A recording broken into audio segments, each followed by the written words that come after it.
Hey everyone, this is chapter 7 of Adorno's Critique of Political Economy by Dirk Braunstein, translated by Adam Baltner.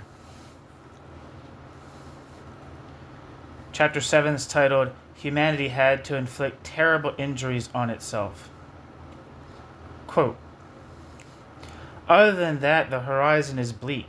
The situation in Germany is more than serious, ... A disaster looms large over this country, and I'm certain that it's not just capitalism.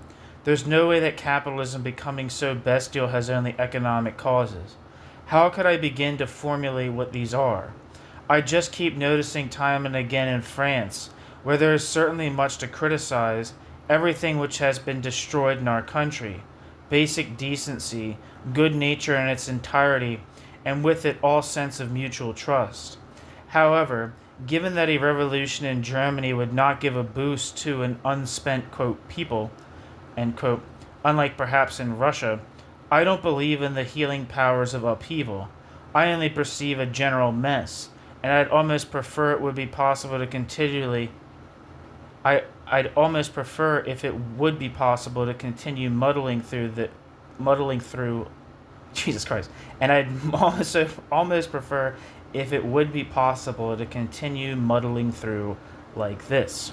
End quote. Letter from Krakow to Adorno, 24th of August, 1930. Section 1. A provisional close. Horkheimer's idea for a, quote, book collaboration on dialectical materialism, end quote, went back to as early as the 1930s. Over the course of its planning, not only was Adorno to be involved, but also Korsch, Löwenthal, and Herbert Marcuse in alternating constellations, and only in exile did it finally become a reality.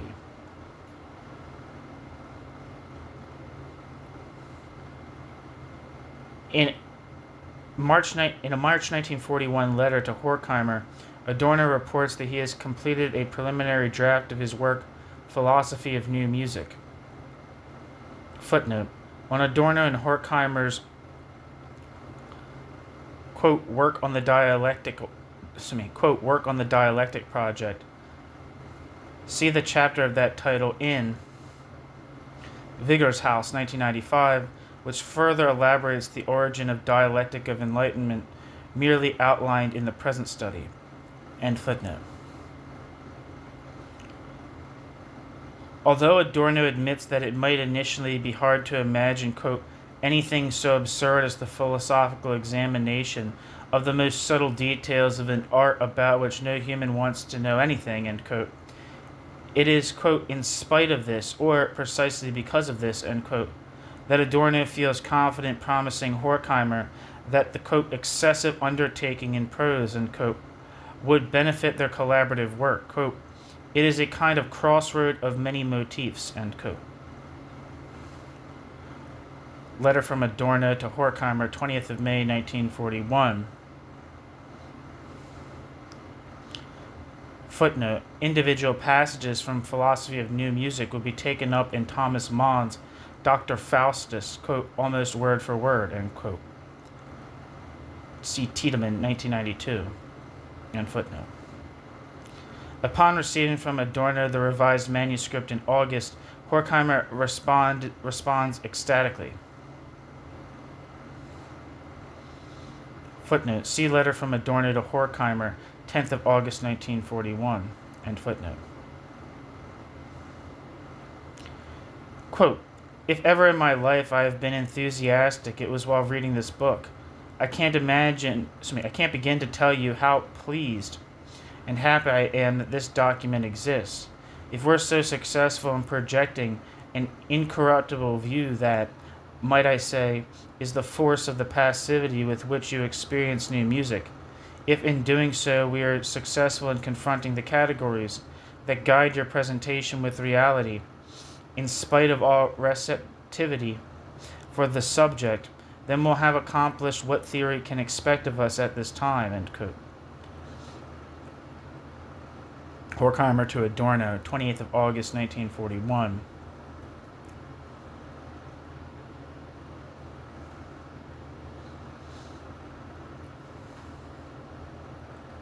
The 22nd of July of that same year saw the beginning of the German assault on the Soviet Union, and with it of the mass murder of the population of Eastern Europe committed over the course of the war. On the 1st of September, 4 days after Horkheimer penned his ecstatic reply to Adorno, a police ordinance was issued forbidding all Jews from the age of 6 from appearing in public without a so-called Judenstern, or yellow badge, as had already happened in German-occupied Poland. The legally underwritten public discrimination against Jews also marked the beginning of their extermination. On the 3rd of September, 2 days after the police ordinance took effect, gassing of Jews began in Auschwitz.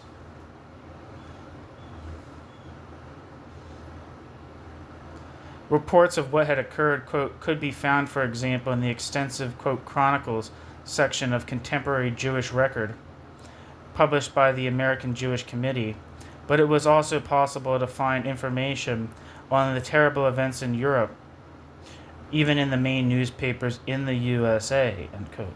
Vigor's House. At the time, quote, delighted, end quote, by Horkheimer's letter, Adorno expresses doubts to his colleague over whether they, quote, really want to focus our collaborative work on art as planned, or rather, for God's sake, to finally talk about society itself, end quote.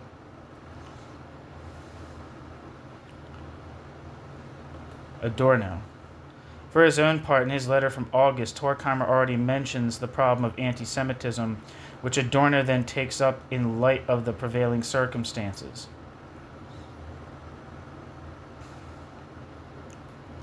Footnote.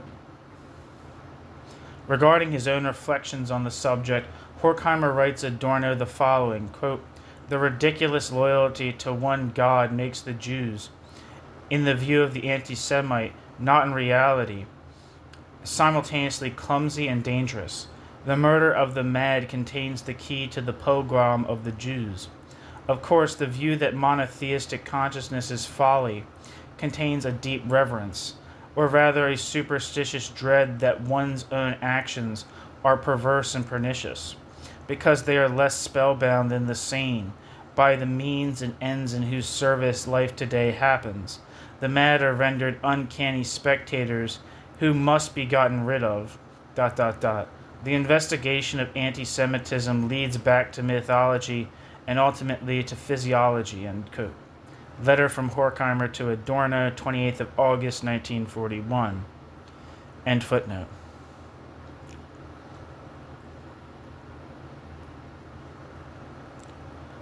Quote, how would it be if the book, were to crystallize around anti-Semitism? This would bring with it the concretization and limitation which we have been looking for. It would also be possible for the topic to motivate most of the Institute's associates, whereas if we write something like a critique of the present judged by the category of the individual, my nightmare is that Marcuse would then prove that the category of the individual has contained both progressive and reactionary elements since the days of the bourgeoisie. Then again, anti-Semitism is today really the central injustice, and our form of physiognomy must attend to the world where it shows its face at its most gruesome. Finally, the question of anti-Semitism is the one in which what we are writing would be most likely to find an effective context, without our having to lose anything by it. And I can imagine, even without any illusory optimism, that a work of this sort would come over to the outside world in a way that would help us. For my part, I would give up years to produce it without a moment's hesitation, end quote. Letter from Adorno to Horkheimer, 2nd of October, 1941. The problem of anti-Semitism would ultimately be explicitly dealt with in the Elements of Anti-Semitism chapter of Dialectic of Enlightenment, although this section is not central, insofar as the book's critique of reason does not take anti-Semitism as its ultimate benchmark. It bears mentioning that Dialectic of Enlightenment is a book only in a formal sense. The published product would ultimately remain incomplete.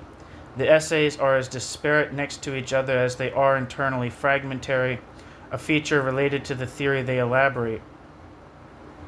In this sense, the preface to the 1944 edition notes that, quote, still more than the others, the section on the culture industry is fragmentary. Large parts written long before need only final editing, end quote.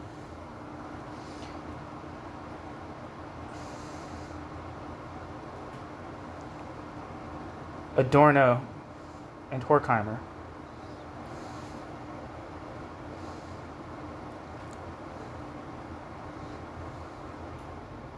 Even in the 1947 edition, the essay on the culture industry still concludes with the following injunction, quote, to be continued, end quote.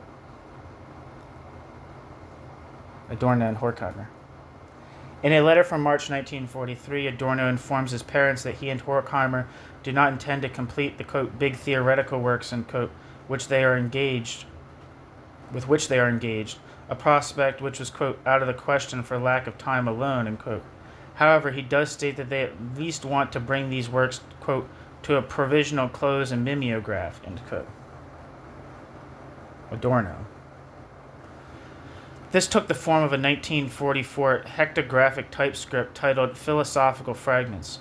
No effort was made to deny the provisional nature of this collection, and the designation of its text as fragments was doubtless meant seriously.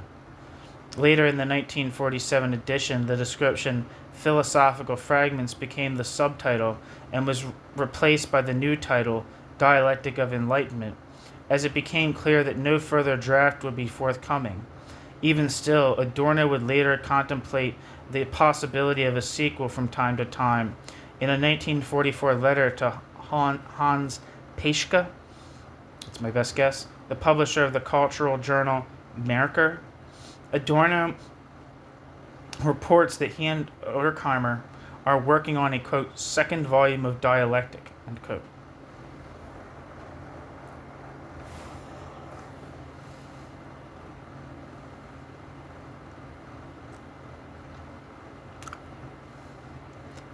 Footnote. Letter from Adorno to Paschke, 12th of December 1949. This work does not appear to have progressed very far. Aside from Adorno's posthumously published note ad Lukács, no evidence of it exists. End footnote. 7 years after that, Adorno informs the music educator Erich Döflein that he hopes to, quote, finally write with Horkheimer the second volume of our Dialectic, end quote. Letter from Adorno to Erich Döflein, 7th of January 1956. Yet another letter by Adorno, written to Wilhelm Melchior Meyer, slightly over a year later, reads as follows, quote, I can disclose to you that Horkheimer and I hope to finally get to a substantial work which will take the idea of Dialectic of Enlightenment further, and which will have at its center the concept of praxis itself, end quote. Adorno to Wilhelm Melchior, Meyer, 19th of March 1957.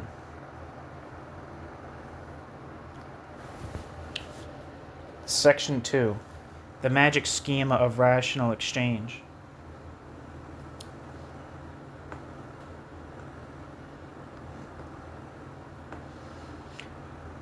In the Reflections on Class Theory article, Adorno alludes to the natural tendency of history thus far, a tendency which leads Adorno to follow Marx in designating all previous history as mere prehistory. At the same time, Adorno believes that natural tendencies have to be conceptualized dialectically. On the one hand, repeated attempts to dominate nature have in fact brought about advancement and enabled humans to escape their prehistoric enslavement to nature. Yet on the other, this escape has led back to an existence of nature's mercy. This escape has led back to an existence at nature's mercy, quote, in the mastery of nature, without which mind does not exist, enslavement to nature persists, end quote. Adorno and Horkheimer. Using the concept of history, whose foundations Adorno had lain in the Reflections on Class Theory article, the authors of Dialectic of Enlightenment examine why history has led to, quote, a new kind of barbarism, end quote. That is, to fascism and National Socialism. For this purpose, they take as their starting point the origin of the secular promise of salvation and enlightenment, understood not as a term for a historical era, but rather as the attempt to replace nature's domination over humans with human domination over nature. According to Horkheimer and Adorno, humanity's historical departure from its enslavement to nature was marked by human beings using myth to assign nature animistic qualities which helped humans apprehend nature. Footnote.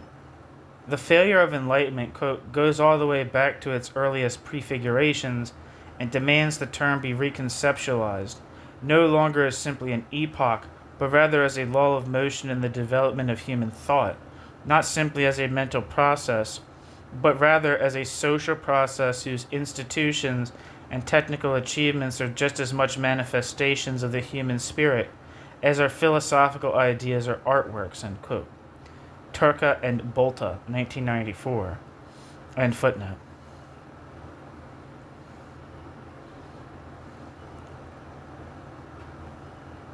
Moreover, to truly understand this departure as a process rather than simply account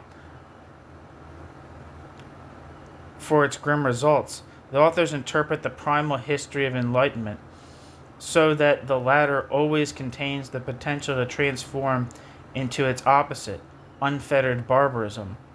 On this point, Horkheimer and particularly Adorno perceived the role played by exchange and its preconditions, namely the claim of equivalence and the phenomenon of identity thinking, which Adorno would later describe in his 1957 lecture titled Sociology and Empirical Research as the law determining, quote, how the fatality of mankind unfolds, end quote.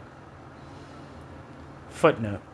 Based on a conversation on the subject with Gretel Adorno, Habermas confirms which of the two authors did most of the writing for which chapter, something which was previously assumed and has since become common knowledge.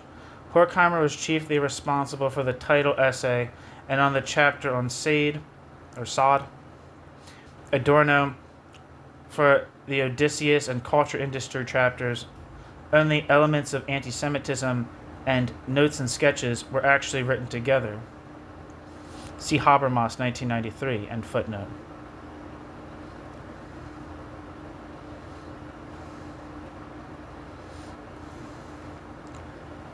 This analysis made Dialectic of Enlightenment the first text in which Adorno not only criticizes exchange in a Marxian sense as an economic category and structural principle of capitalist society, but also attempts to define exchange as a meta-economic principle whose primal history coincides with that of abstraction, identity, and conceptuality, that is, with the primal history of reason itself.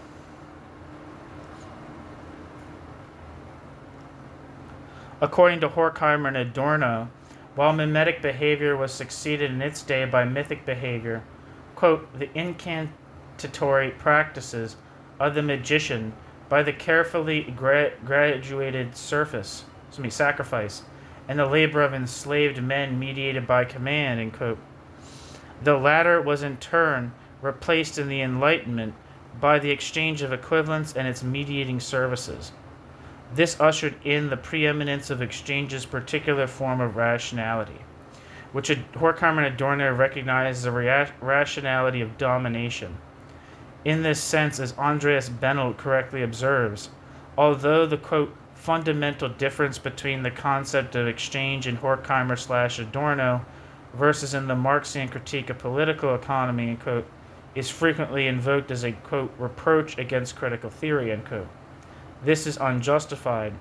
After all, Dialectic of Enlightenment is not a sequel novel in the Capital series, but rather a radical critique of the forms of bourgeois rationality, end quote. Andreas Bennell.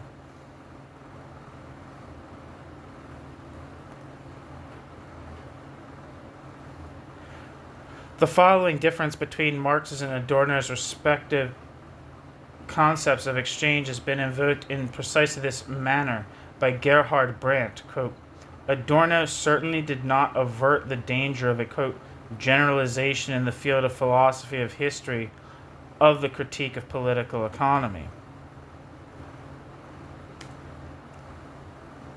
End quote. While Adorno did not transpose the paradigm of the Marxian theory of capitalism onto the history of humanity, Adorno did transpose the paradigm of the Marxian theory of capitalism onto the history of modernity, beginning with the overcoming of myth in ancient Greece, arguing that both the abstraction of immediate needs and intrinsic impulses, as well as reification, manifestations of commodity exchange, were already inherent in the early advanced civilizations. Yet, however compelling and legitimate it may be to interpret developments prior to capitalism as the prehistory of capitalism, and as much as the repression of bourgeois society, the regression of bourgeois society to apparently pre-capitalist forms of political domination supports such an interpretation, so too does a generalization and overextension of historical categories threaten to weaken the analytical power of the theory with regards to how it apprehends both new structural changes in contemporary capitalism as well as past phases of development. End quote. Brandt. Also, Brandt misreads the significance. Yet Brandt misreads the significance of dialectic of enlightenment. Following Marx, Adorno views previous history from the immediate present, differing from the former by conceptualizing capitalism not as a new form of domination, but as a variety of the oldest form of domination. And from Adorno's perspective, the perspective of wars of extermination and concentration camps, the history of humanity does appear as the history of human extermination. In all their scientific, technological, and cultural achievements, modern human beings stand not on the shoulders of giants who showed them the way, but rather on a gigantic mountain of corpses, the price of all progress thus far. Footnote. See Benjamin's fourth historical philosophical thesis, in which it is alleged that the historical materialist views, quote, cultural treasures, end quote, with, quote, cautious detachment, end quote. Quote, for in every case these treasures have a lineage which he cannot contemplate without horror. They owe their existence not only to the efforts of the great geniuses who created them, but also to the anonymous toil of others who lived in the same period. There is no document of culture which is not at the same time a document of barbarism, end quote. Benjamin. End footnote.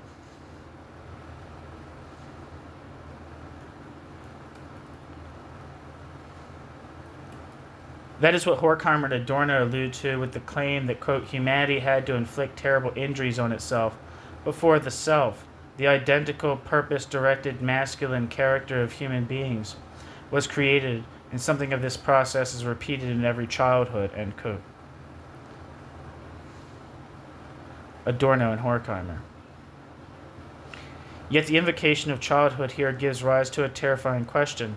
What exactly is not repeated in every childhood? Here one might draw upon an observation by Emile Durkheim, one which is particularly remarkable considering the time in which it was written, presented by Durkheim as a substantiation of his definition of social constraint. This observation reads as follows, quote, if one views the facts as the facts are, and indeed as the facts have always been, it is patently obvious that all education consists of a continual effort to impose upon the child ways of seeing, thinking, and acting which he himself would not have arrived at spontaneously. From his earliest years we oblige him to eat, drink, and sleep at regular hours, and to observe cleanliness, calm, and obedience. Later we force him to learn how to be mindful of others, to respect customers and conventions, and to work, etc. If this constraint in time ceases to be felt, it is because it gradually gives rise to habits, to inner tendencies which render it superfluous, but they supplant the constraint only because they are derived from the constraint. End quote. Durkheim. Meanwhile, when a child preserves his idiosyncrasies amidst the process of constrictive socialization, experiencing joy, worry, and even fright without the cause of his expressions being immediately clear to others, he is simply diagnosed with an emotional adjustment disorder. Individual experience simultaneously stamps out individuality, making it all too ready to submit to the self-denial or, quote, renunciation within thought that extends even to its purely formal character, end quote. And ultimately to the asceticism of pure philosophy, one which aspires to be nothing other than philosophy and no longer cares to know anything about the subject and its experiences.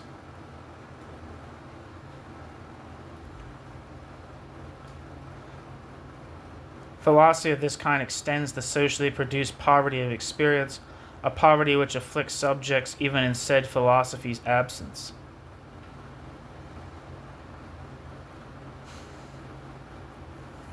In any case, the above passage from Dialectic of Enlightenment takes aim, quote, directly at Freud, for whom a rational process of social rationalization entails a model of socialization in which the, quote, compulsive and, quote, narcissistic child entangled in illusions is refined into an adult who speaks and acts straightforwardly, end quote. Lohmann.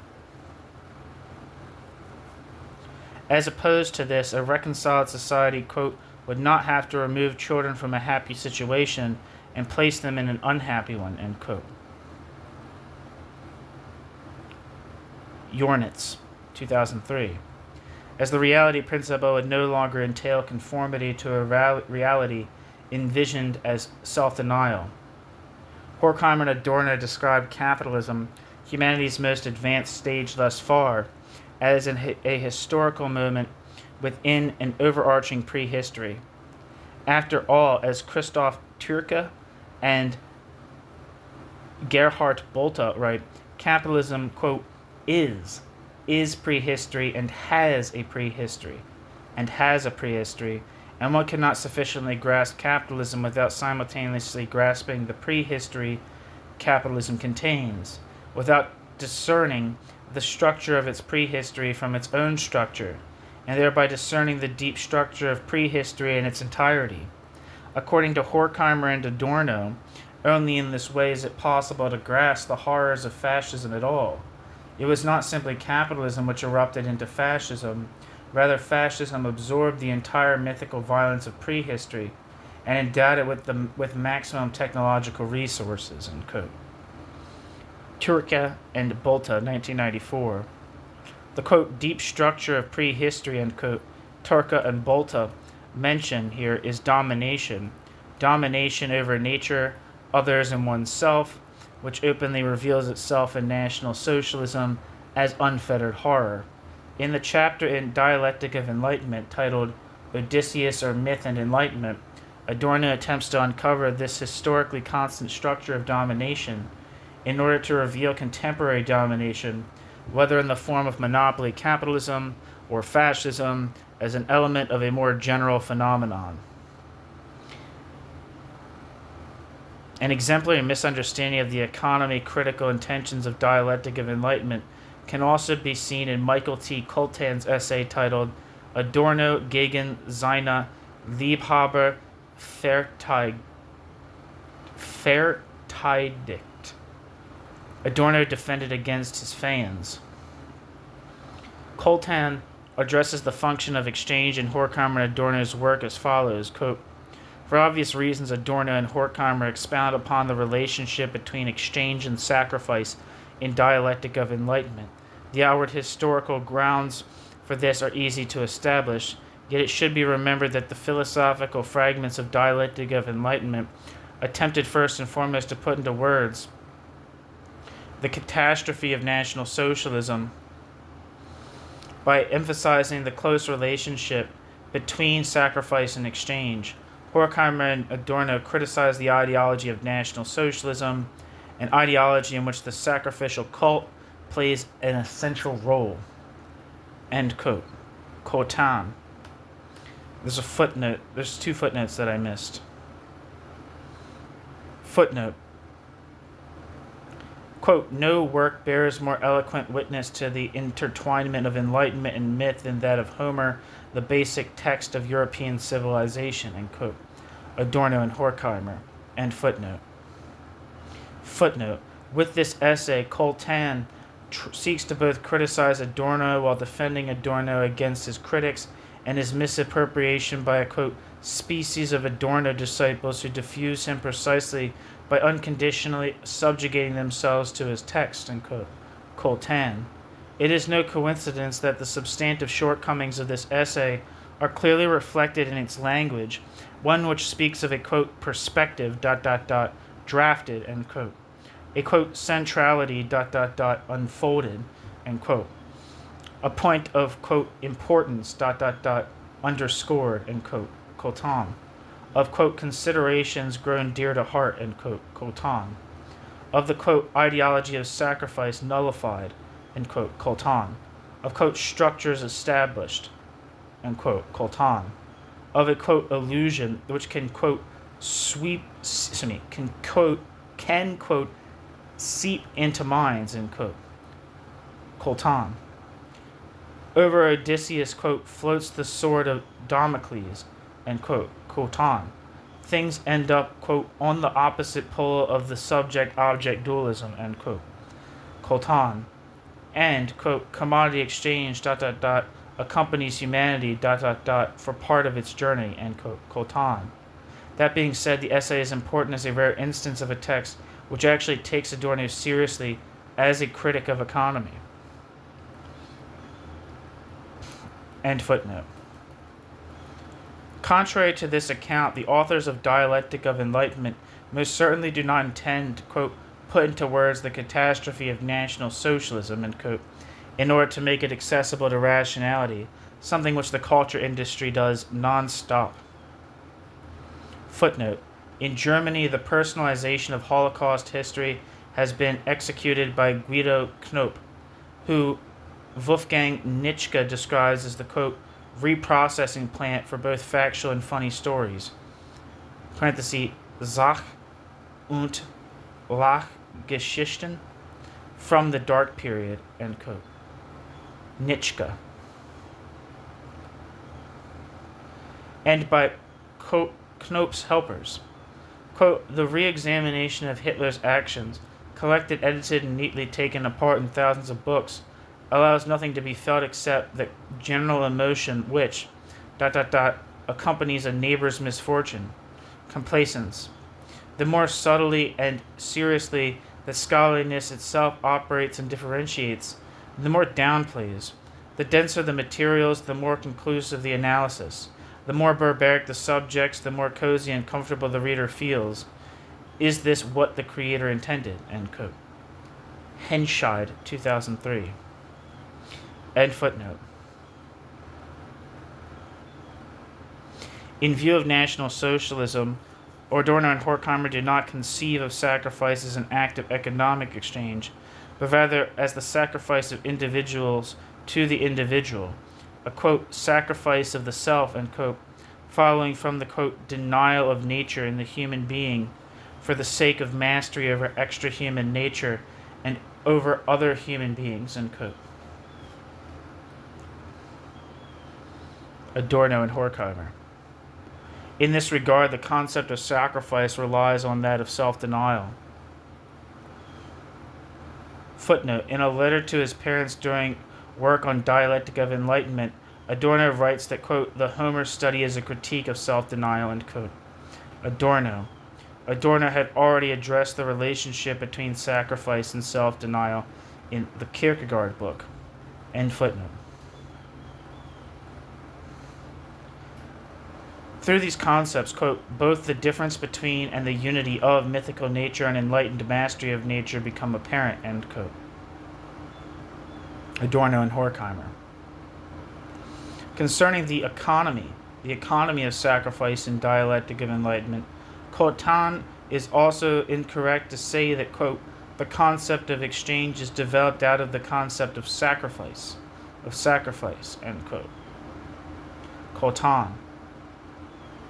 On the contrary, the book treats exchange as the, quote, secularization of sacrifice, end quote, as, quote, the magic schema of rational exchange, end quote, which is to say nothing other than that it examines sacrifice in sacrifice's demythologized form in order to discover traces of the formerly mythical in the currently secular. Quote, myth is already enlightenment, and enlightenment reverts to mythology, end quote. Adorno and Horkheimer. Coltan's formulation is wrong in the same way as it would be wrong to claim that the secularized Greece of today, quote, developed out of, end quote, ancient Greece. Footnote. Quote, but the myths which fell victim to the Enlightenment were themselves the Enlightenment's products. The scientific calculation of events annuls the account of them which thought had once given a myth. Myth sought to report, to name, to tell of origins, but therefore also to narrate, record, explain. This tendency was reinforced by the recording and collection of myths. From a record, they soon became a teaching. Each ritual contains a representation of how things happen and of the specific process which is to be influenced by magic, end quote. Adorno and Horkheimer.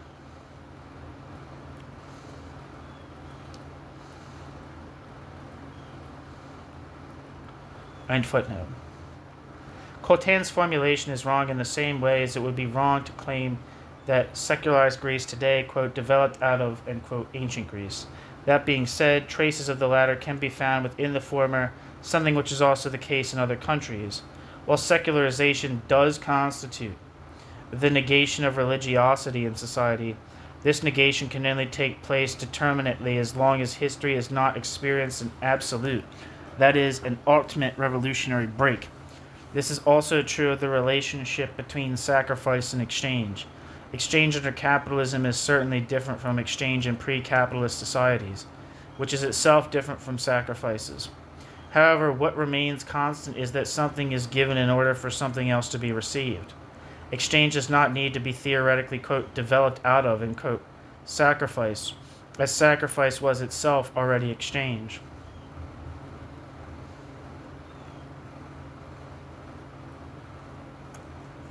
This was the rational aspect of irrational mythical sacrifice, a ritual whose irrational mythical element persists within fully rational exchange. Quote, if the principle of sacrifice was proved transient by its irrationality, at the same time it survives through its rationality. End quote. Adorno and Horkheimer. In a late note written during his work on aesthetic theory, Adorno substantiates his definition of myth, arguing that myth is not a long obsolete explanation of the world, quote, not what is not the case, end quote, but rather base reality, quote, what is always constant in the world, its baked togetherness, end quote.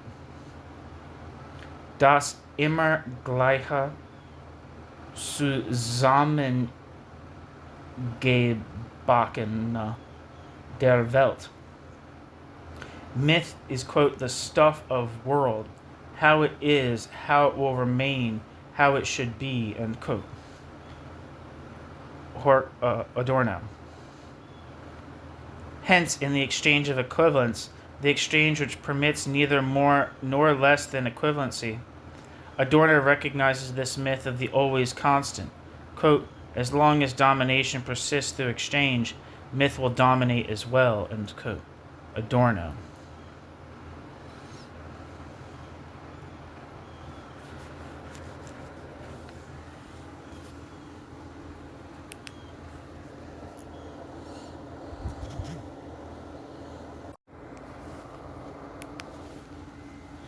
Section 3. Ruled by experience. Both sacrifice and exchange are rational, insofar as sacrifice and exchange result in a utility which is experienced as just. In case of sacrifice, both the sacrificer and the deity to whom the sacrifice is made gain what is rightfully theirs through their observance of ritual, whereas in the case of exchange in a more narrowly economic sense, equal values are exchanged. The principle common to both is justice, which also distinguishes sacrifice from forms of offering or gift giving in which nothing is expected in return. Footnote. It has become a work of, quote, classic rank, end quote, Ritzert, on gift giving, in what has become a work of, quote, classic rank, end quote, Ritzert, 1998, on gift giving, Marcel Mauss concludes from his analysis of Polynesian potlatches that, quote, there has never existed, anything that might resemble what is called a, quote, natural, unquote, economy, end quote, Mauss, and that there is a, quote, absolute obligation to reciprocate, end quote, gifts given at potlatches. Thus, Mauss argues that apparently long institutionalized forms of gift-giving, quote, express one fact alone, one social system, one precise state of mind, everything, food, women, children, property, talismans, land, labor services, priestly functions, and ranks, is there for passing on, and for balancing accounts. Everything passes to and fro as if there were a constant exchange of a spiritual matter, including things and men, between clans and individuals, distributed between social ranks, the sexes, and the generations, end quote. Marcel Mauss. End footnote.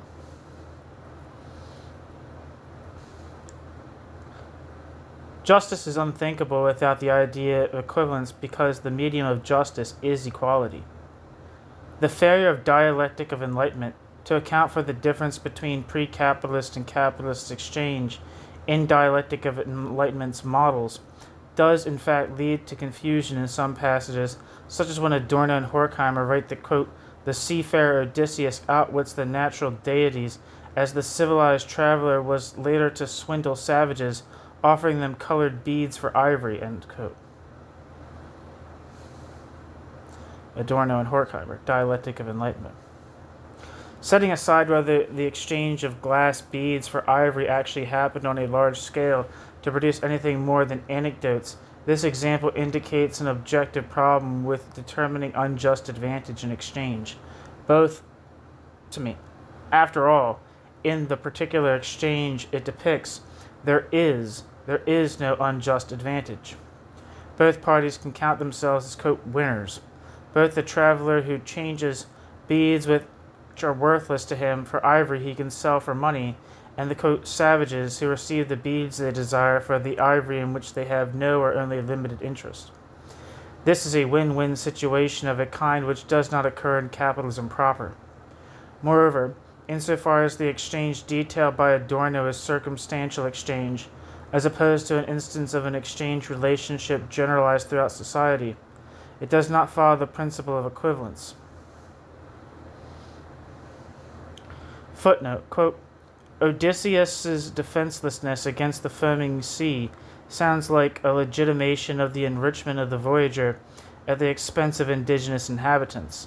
Bourgeois economics later enshrined this principle in the concept of risk. The possibility of foundering is seen as a moral justification for profit. From the standpoint of the developed exchange society and its individuals, the adventures of Odysseus are no more than a depiction of the risks which line the path to success, end quote. Adorno and Horkheimer, Dialectic of Enlightenment. And when it is noted, end footnote, and when it is noted that, quote, the gift to the host anticipates the principle of equivalence, end quote, this, quote, anticipation, end quote, also marks the limits of what can be accomplished by deciphering Homeric poetry as the primal history of enlightenment with respect to the exchange of equivalence.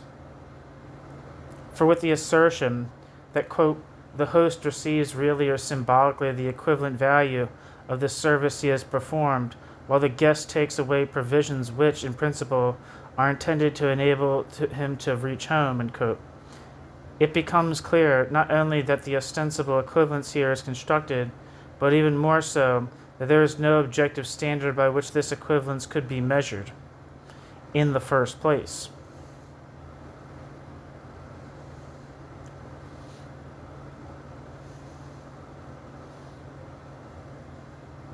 Equivalence is not produced when participants in an exchange are reasonably satisfied at its conclusion, but rather when the socially determined value is equal on both sides of the exchange equation. The example in question does not demonstrate that prehistoric trade already involved the exchange of equivalents, but rather that it occurred in a way which saw each of the parties involved make a subjective gain.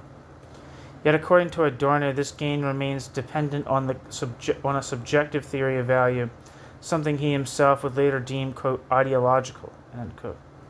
Adorno. Adorno would only be able to solve the problem of simultaneous compliance and non-compliance with the exchange of equivalents in his subsequent examination of class antagonism. From a strictly economic viewpoint, the meaning of equivalence and comparability in the Odysseus chapter of Dialectic of Enlightenment remains restricted to the unmediated exchange act. Nevertheless, this restriction also allows Adorno to trace exchange and rational logic back to equivalence and thus to identity. The unshakable, quote, principle of give and take, end quote, whose origins are located in sacrifice and which under capitalism no longer occurs in isolated incidents, but rather systematically through the billions of exchanges of goods for money and vice versa made every day.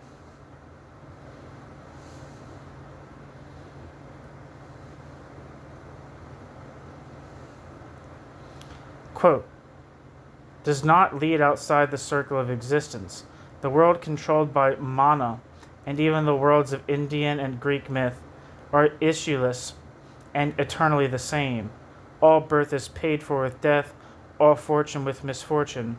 While men and gods may attempt in their short span to assess their fates by a measure other than blind destiny, existence triumphs over them in the end.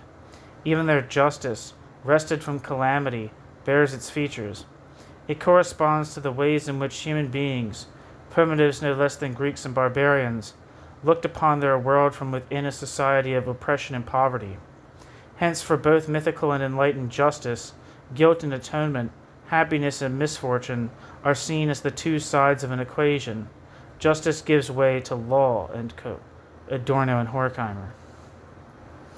In negative dialectics, Adorno would again return to this motif, that of the, quote, universal exchange of equivalents, end quote, as the law, quote, which flouts justice, end quote. Quote, law is the primal phenomenon of irrational rationality. In law, the formal principle of equivalence becomes the norm. Everyone is treated alike. An equality in which differences perish secretly serves to promote inequality.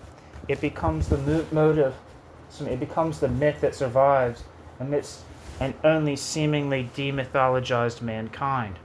For the sake of an unbroken systematic, the legal norms cut short what is not covered, every specific experience that has not been shaped in advance, and then they raise the instrumental rationality to the rank of a second reality, sui generis. The total legal realm is one of definitions. Its systematic forbids the admission of anything that eludes their closed circle, of anything quod non est in actus. These bounds, ideological in themselves, turn into real violence as they are sanctioned by law as the socially controlling authority, in the administered world in particular. End quote. Letter from Adorno to Horkheimer, 10th of January, 1945. Oh shit, no, that's not what that is. That's just Adorno. Sorry, misread the footnote. Johann Bung takes this passage as an opportunity to demonstrate, quote, that Adorno's outline of that which he refers to as the, quote, ideology of positive law, end quote, or the, quote, untruth of positive law, end quote, is at least incomplete, and even goes amiss in places. Why should the destructive side of the law, its, quote, destructiveness, end quote, follow specifically from its creation of systems? It is by no means inevitable that the replacement of that which Adorno refers to as the, quote, bounds, end quote, created by legal definitions, with case reports or judicial decision in the style of free law, would produce a better or fairer practice of law, end quote. Johann Bung.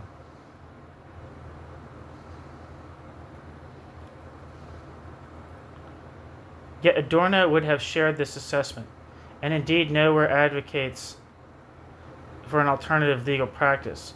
However, the fact that such an alternative may be even worse than current practice is neither a positive justification for law nor its scalable version of justice. Law's formation of systems, quote, specifically, end quote, relates to law's, quote, destructiveness, end quote, because law's systematization omits individual interests. Quote, the step from chaos to civilization, in which natural conditions exert their power, no longer directly, but through the consciousness of human beings, changed nothing in the principle of equivalence. Indeed, human beings atoned for this very step by worshipping that to which previously, like all other creatures, they had been merely subjected.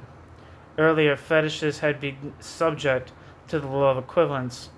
Now, equivalence itself becomes a fetish. The blindfold over the eyes of justitia means not only that justice brooks no interference, but that it does not originate in freedom, end quote. Adorno and Horkheimer, Dialectic of Enlightenment. It should be also mentioned that Adorno leaves another insignia of justitia unmentioned here, the scale. The scale certainly does not, quote, weigh, as implied by the application of reason to individual cases. Rather, the scale's sole function is to measure according to a predetermined absolute, as does a ruler, for example, which is no more inherently just than the scale.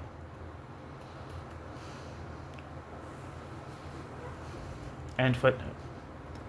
Only through self-imposed blindness is law able to let justice prevail.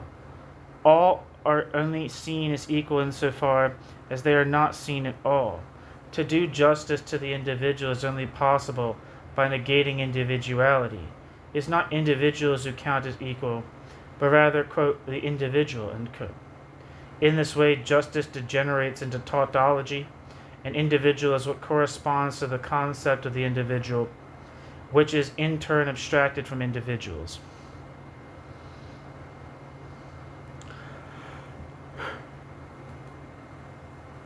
As humanity civilizes itself with rationality, a form of rational domination simultaneously asserted itself, drawing on the same principle as the former, equality, responsible for, quote, regulating punishment and reward within civilization, end quote.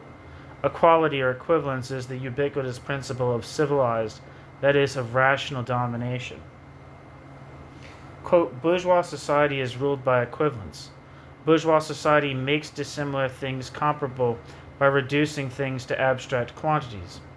For the Enlightenment, anything which cannot be resolved into numbers and ultimately into one is illusion. Modern positivism consigns it to poetry.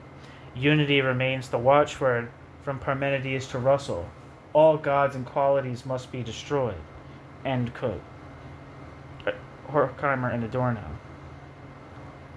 Footnote. Adorno writes elsewhere that Parmenides was, quote, astounded by the composition of the object of exchange, substance, Heraclitus by the balance in the continuous motion which happened in exchange, the unity of the chaotic and the regulated, Pythagoras from the dimensional ratio, etc. End quote.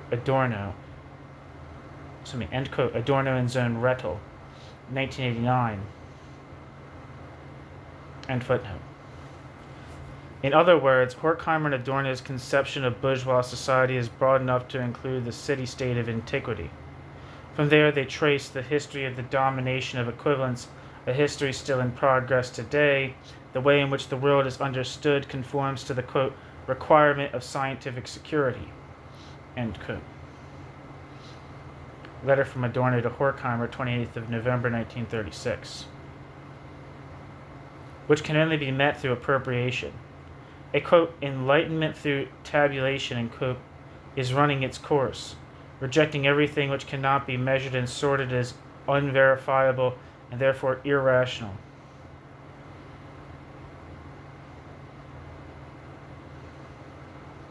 Quote, the true instrument of domination is the ruler, end quote. Fabry.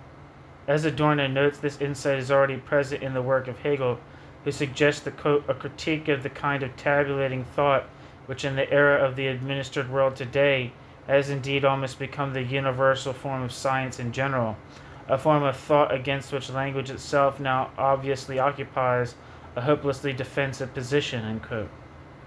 Adorno. This critique can be seen in the preface to Phenomenology of Spirit, in which Hegel describes the form of the, quote, tabular chart, end quote, as follows, quote, it is itself a little bit like a skeleton with small bits of paper stuck all over it, or maybe a bit like the rows of sealed and labeled boxes in a grocery stall.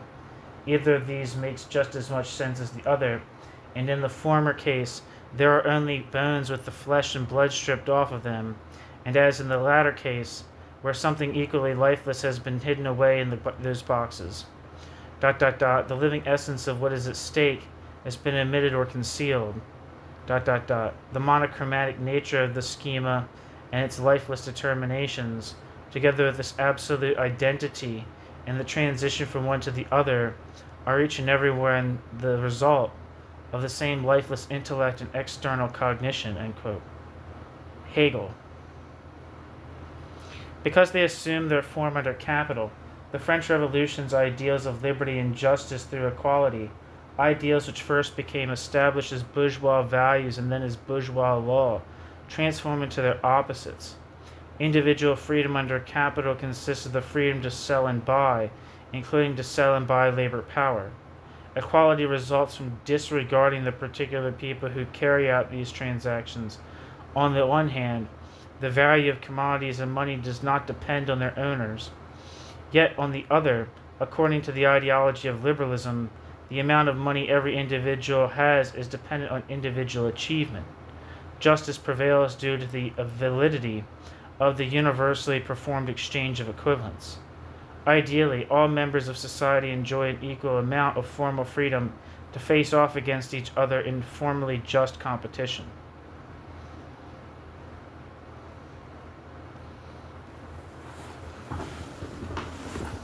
Yet this competition is also always a competition for the opportunity to acquire commodities. That is, a competition for money, and people must earn money to survive because it is a universal equivalent.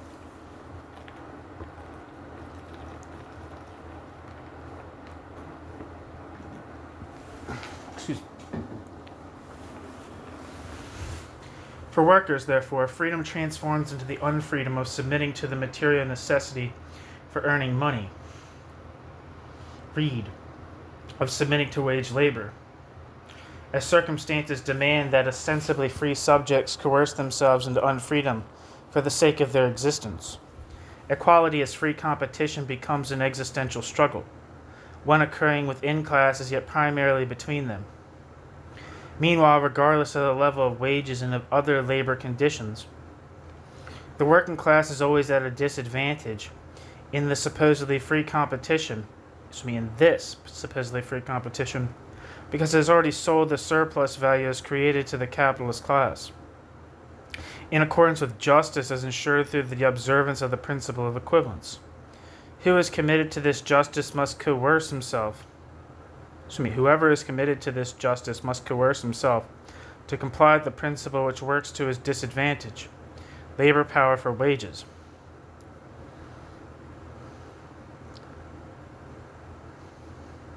This means that the individual who is statutorily regulated by force must give himself over to struggle with other virtually superfluous individuals, or in short that freedom, equality, and justice assert themselves as mechanisms of coercion, of de facto coercion, to personally submit to the capitalist mechanisms of reproduction. In this way, the particular individual becomes subsumed into the universality of society, which never grants him the choice of rejecting this form of freedom, equality, and justice. Footnote, quote, we know today, that this eternal right found its realization in bourgeois justice, that this equality reproduces itself to bourgeois equality before the law.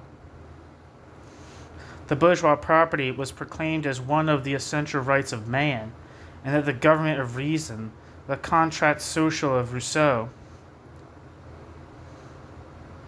social contract of Rousseau, I guess is how it translates. It's contrat social, I guess is what's said here.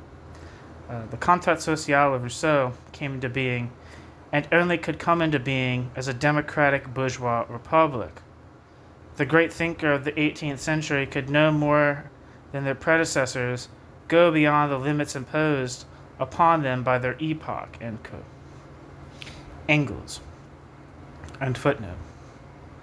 According to Marx, here it is revealed that, quote, exchange value, or more precisely, the money system, is in fact the system of equality and freedom, and that the disturbances which they encounter in the further development of the system are disturbances inherent in it,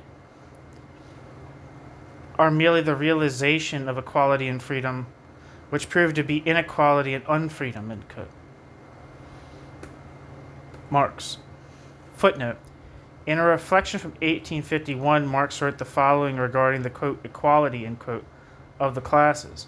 Quote, the gilding or silvering blurs class character and whitewashes it. This is the origin of the apparent equality, minus the money, in bourgeois society. On the one hand, this is also the origin of the real bourgeois equality of individuals. In a society in which the money system is fully developed, as long as those individuals have money which is also a source of income. No longer is it like in antiquity, where the privileged could exchange this or that. Rather, everything can be had by all, every metabolism carried out by everyone according to the amount of money into which one's income can be converted. Whores, science, protection, awards, sycophants, all exchangeable products, just like coffee and sugar and earrings. With a state's individual consumption depends on the particular division of labor into which it is subsumed. With classes, it depends only on the general medium of exchange which the individual knows to acquire. End quote. Marx.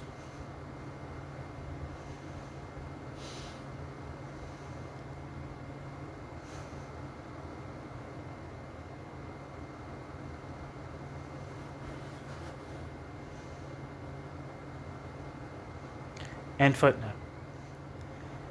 Engels already points out the historicity of these principles when Engels claims that, quote, to represent equality equal to justice as the highest principle and ultimate truth is absurd.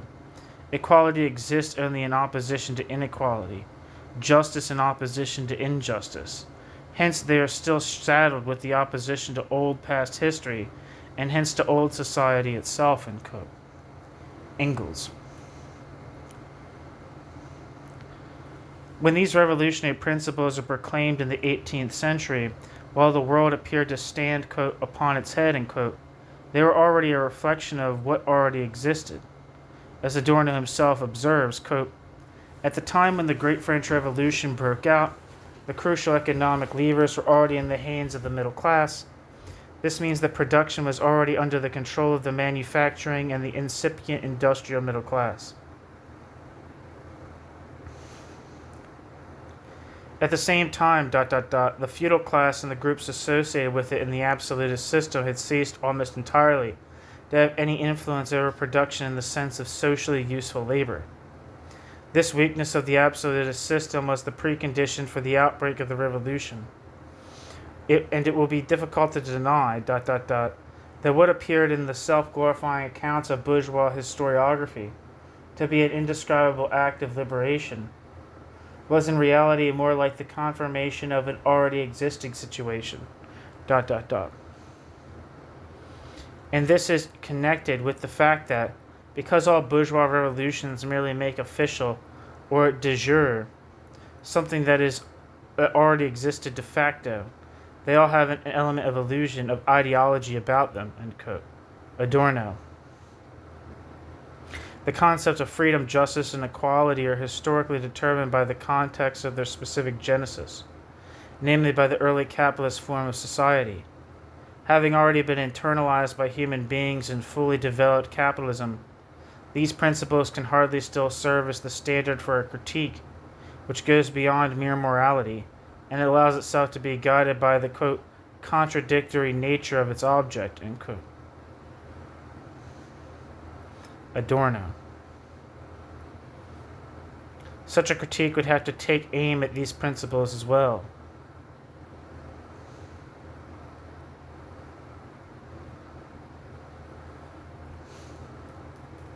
The more freely, justly, and closely...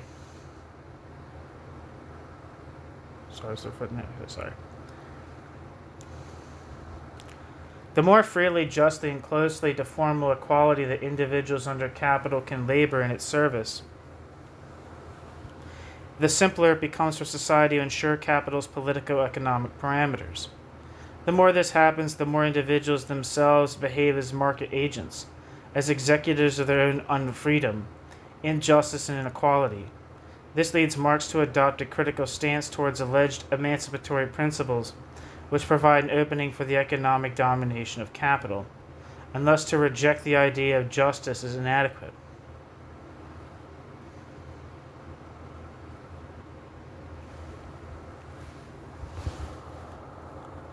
In contrast, Adorno takes the mere hypostatized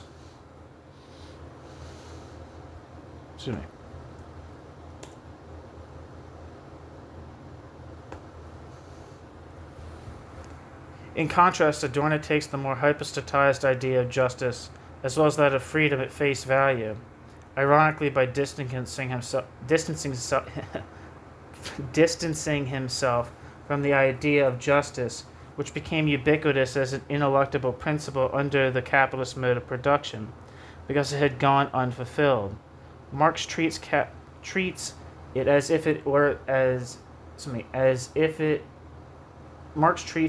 if its intent were utopian versus merely formal. Adorno, however, seeks to redeem the utopian element also contained in the concepts of justice and freedom. While Adorno recognizes the ideological character of these principles, just as Marx does, he nevertheless ascribes to them an element of truth in spite of their falseness. He views them as at least containing the potentiality for emancipatory practice, even though they do not yet constitute this practice themselves. Quote, according to Adorno, the non-foreshortened element of truth consists of the ideals of bourgeois society, even though these ideals are not honored in reality. This dimension of Adorno's definition of the critique of ideology, the assessing of bourgeois society as reality, according to bourgeois society's unrealized ideals, later a decisive element of critical theory, differentiates it from the Marxian definition, which identifies deficiencies of these ideals themselves. For Marx, there is no undeformed element of truth in bourgeois ideals. Marx criticizes both the reality and the ideality of bourgeois society by indicating its contradictory determination. End quote. Iber. I'm not sure who Iber is. For some reason the name Christoph seems right, but I'm not sure. Or Christian. I'm not sure. Yet Adorno recognizes not only the, quote, contradictory determination, end quote, of bourgeois society, but also the basic absence of a, quote, non-foreshortened, end quote, or, quote, non-deformed element of truth, end quote, within existing society. Society's element of truth is thoroughly particular and therefore deformed. This does not mean it is any less true. Human rights, for example, may very well be ideology, yet for people living in countries committed to the appearance of upholding human rights, ideology can have real emancipatory effects. Quote, freedom and equality are appearances which mediate the relations of exchange and capital. But for someone forced to flee from a dictatorship, the existence of these appearances is a matter of life and death. Appearance itself is a reality, for its existence determines whether survival in a bourgeois society is possible. This led the representatives of critical theory to reflect on how to move beyond the concept of dialectically mediated totality. That is, the notion that superstructure is always simply an expression. End quote. Demirovich, 1999. Returning once again to the French Revolution, Adorno remarks as follows in his 1958 lecture course, Introduction to Dialectics. Quote, If the men who brought about the liberation of bourgeois society during the Revolution had not seriously regarded this bourgeois society as the realization of a just society, as something absolute, if their own limited intellectual perspective in this regard were not effectively at work as an explosive force, then the revolution as a whole would never have come to pass. But at the same time, this defective understanding involved in turn that particular limitation which made this into a merely relative historical achievement after all. End quote. Adorno.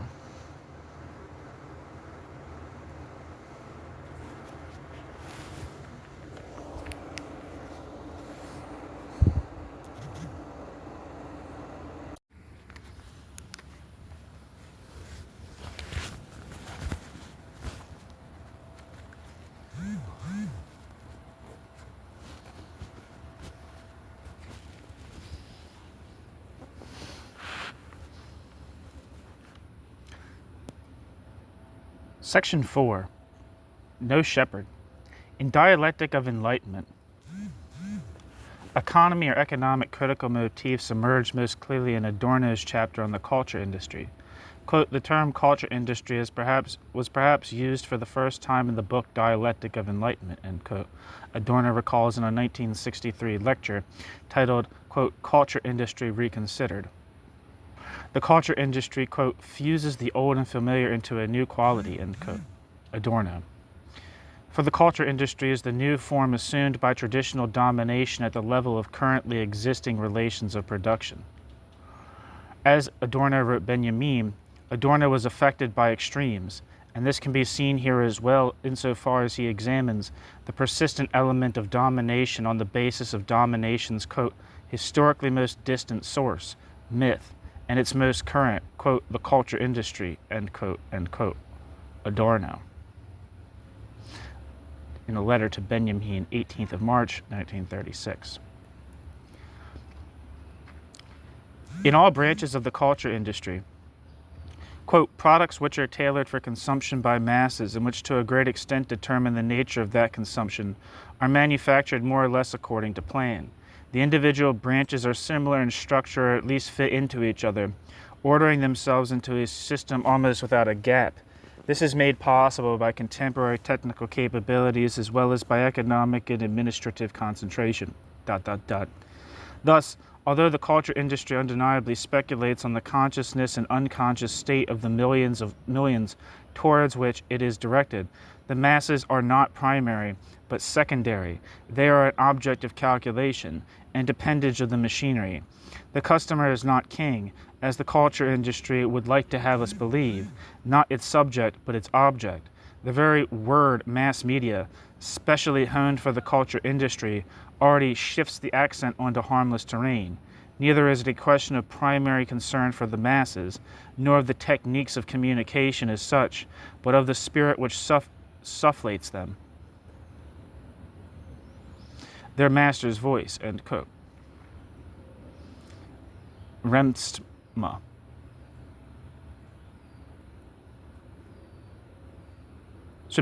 Adorno, my bad.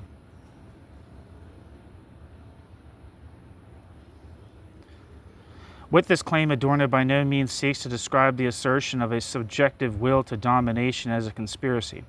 Rather, the culture industry produces its effects, quote, with or without the conscious will of those in control, end quote, as defined as, quote, both those who carry out directives as well as those who hold the power, end quote.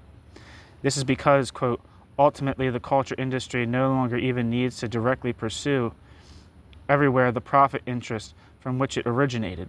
These interests have become objectified in its ideology and have even made themselves independent of the compulsion to sell the cultural commodities which must be swallowed anyway.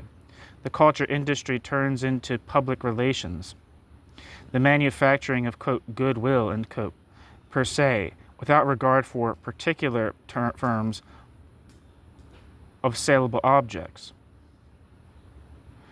Brought to bear is a general uncritical consensus, advertisements produced for the world, so that each product of the culture industry becomes its own advertisement, end quote. Adorno.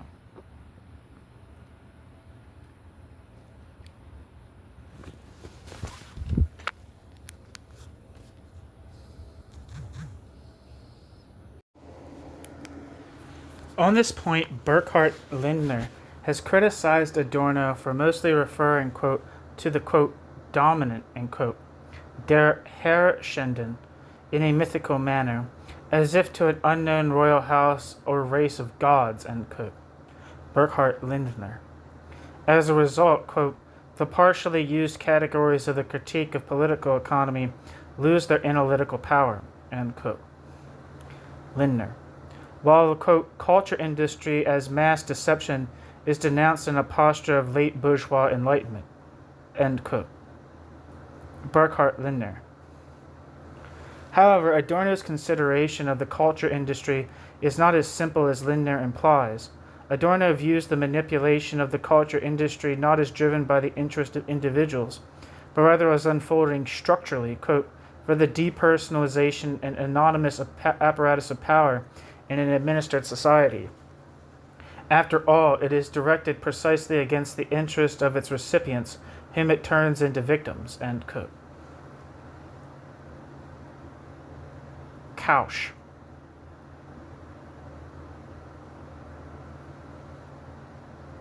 Hence, the culture industry is a function of capitalism. Quote, the result of the culture industry is ultimately the destruction of the individual. Domination is no longer externally imposed on the individual. Rather, in Horkheimer's words, it has already been, quote, internalized, end quote, by human beings, end quote. Kausch. Humans dominate themselves and the culture industry supports them in doing so. However, it would be wrong to say that the culture industry violates humans. Quote, in reality, a cycle of manipulation and retroactive need is unifying the system ever more tightly, end quote. Adorno and Horkheimer. I guess it's dialectic of enlightenment. In an unpublished note, Adorno describes this dynamic as follows, quote, not only do human beings have masses of commodities pushed on them to the point of psychological coercion by the apparatus of distribution, which is integrated with the apparatus of production and thus made distant from them, not only is the advertisement pitched in the name of that reason, which could instruct consumers that they do not need and probably do not even want these commodities. Beyond that, needs are already so performed, as are human beings themselves, that the former have an illusory character and standard in frequent contradiction to the latter's interests, not only because human beings gain what they did not need while frequently lacking what they need the most, but also because the sedimented interest in what is being sold distracts them from what could allow them to escape a delusion in which they are now involved, end quote. Adorno.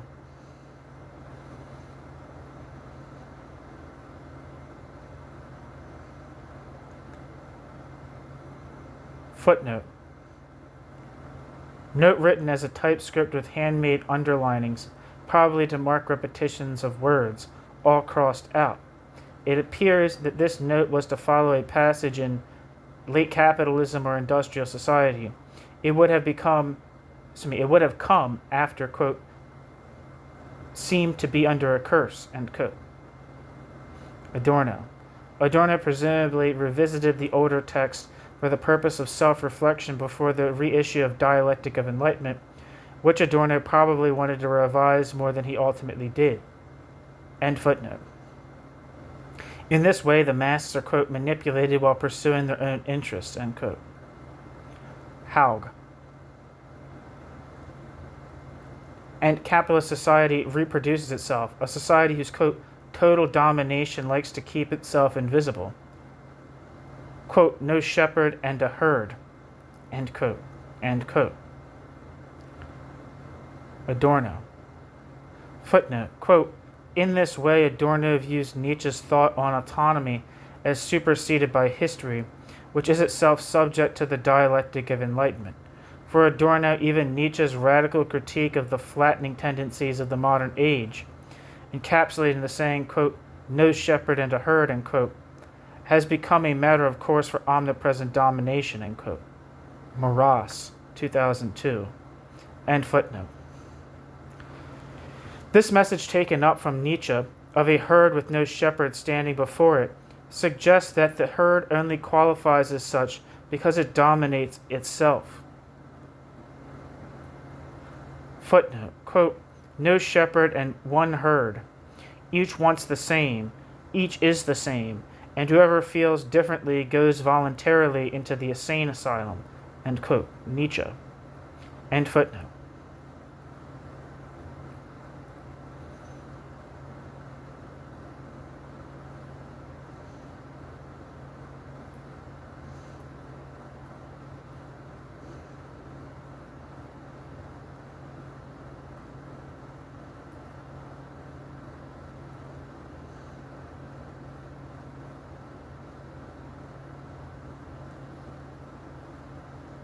Under capital, a section of the herd, which has been abandoned by princes and gods, assumes the position of the shepherd.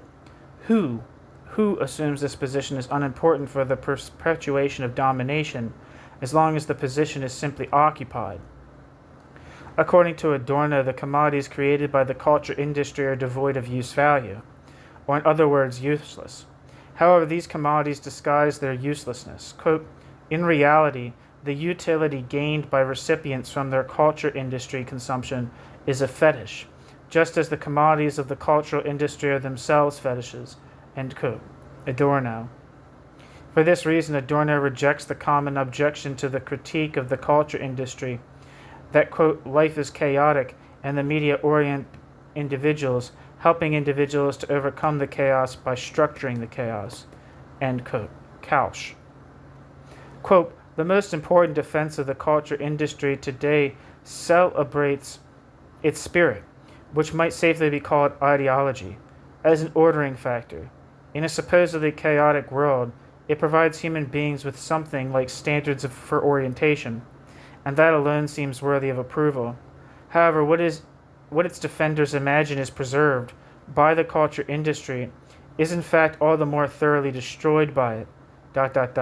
The idea of an objectively binding order, huckstered to people because it is so lacking for them, has no claims if it does not prove itself internally and in confrontation with human beings. But this is precisely what no product of the culture industry would engage in. The concepts of order which it hammers into human beings are always those of the status quo. End quote. Adorno. Footnote, quote, the culture industry whose products, cause consumers to remain perpetually fixed in their essence, produces the status quo as a tranquilizer. It is a status quo industry, end quote. Glassenap, 2006.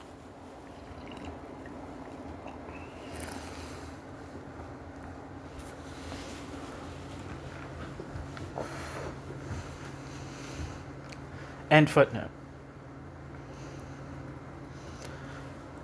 From the start, the culture industry classifies the detailed and heterogeneous, subordinating them to its own liquidating schematism.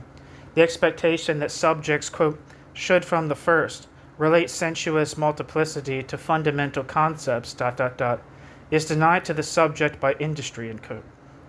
The aspiration for uniqueness is standardized, satisfied with standard commodities which adorn themselves with attributes of exclusivity and individuality. Footnote. One contribution of the oft-cited media critic Neil Postman was to show, on the basis of the medium of television, that an essential function of offerings by the mass media is to avoid division into program areas. Quote, the problem is not that television presents us with entertaining subject matter, but that all subject matter is presented as entertaining, which is another issue altogether, end quote. Neil Postman. End footnote.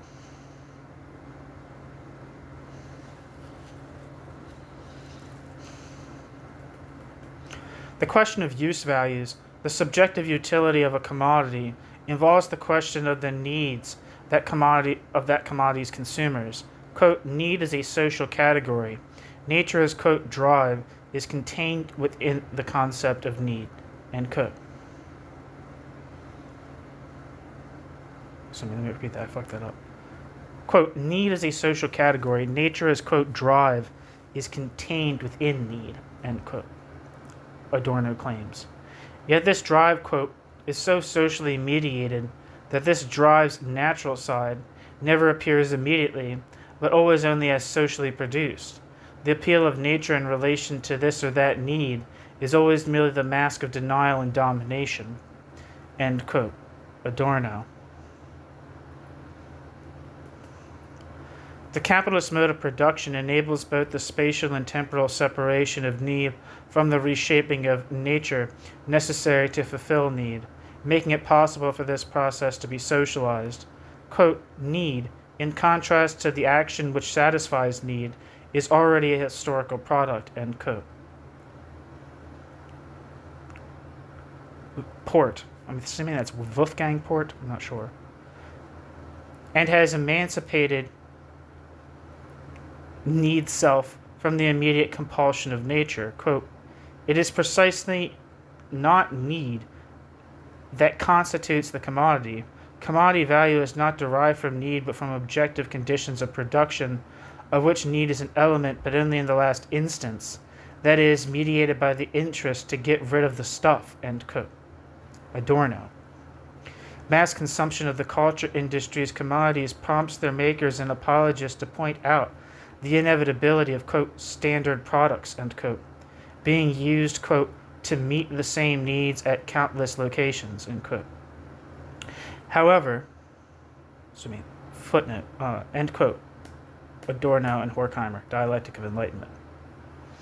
However, Adorno's critique concerns not only standardized production, but the very needs standardized production ostensibly fills. Quote, these needs, which are not really needs at all, are bad insofar as they are directed towards a fulfillment that cheats us out of this very fulfillment. The social mediation of need, as mediated by capitalist society, has reached a point where need comes into contradiction with itself. End quote. Adorno. Adorno identifies this situation as one of, quote, mass deception, end quote, and, quote, total social delusion, end quote. Adorno. The deception in question here is less of a case of directed manipulation than of the eager promotion of the misconception that mass culture is the culture of the masses. Footnote, in a lecture from 1964, Adorno emphasized that, quote, by apparently being allowed to partake in so-called cultural goods, the masses are actually cheated out of what these goods are about, end quote. Adorno.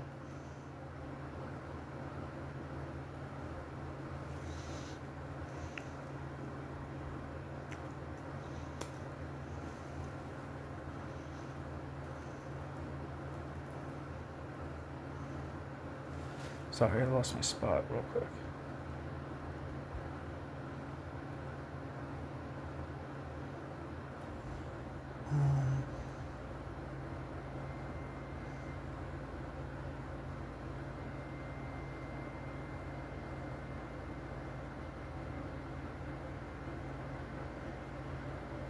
Fuck. Can't remember the last word I said.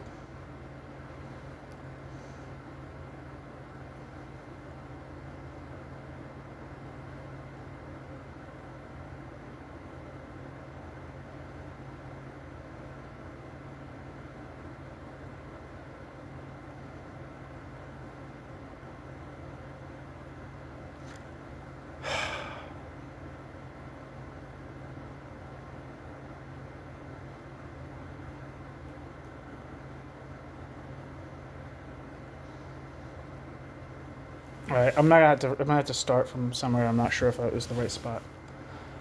However, Adorno's critique concerns not only standardized production, but the very needs standardized production ostensibly fulfills. Quote, these needs, which are not really needs at all, are bad insofar as these needs are directed towards a fulfillment that cheats us out of this very fulfillment. The social mediation of need, as mediated by a capitalist society, has reached a point where need comes into contradiction with need self, end quote. Adorno identifies this situation as one of, quote, mass deception, end quote, and, quote, total social delusion, end quote.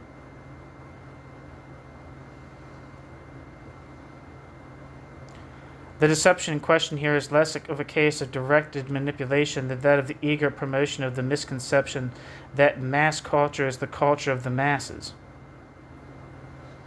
Footnote. In a lecture from 1964, Adorno emphasizes again, quote, that by apparently being allowed to partake in so-called cultural goods, the masses are actually cheated out of what these goods are about, end quote. Adorno. Okay, so that's where I left off. End footnote.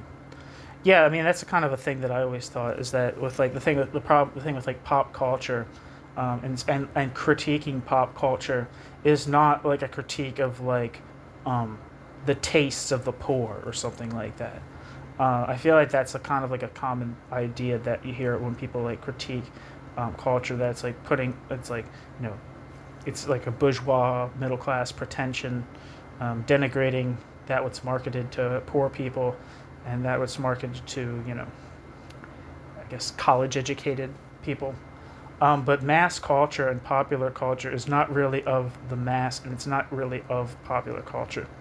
But then you could also say that, mass culture becomes like popular culture, right? I mean, like, if you think of like music, at least in like the musical sense, stuff that's kind of like mass produced for a mass audience does turn into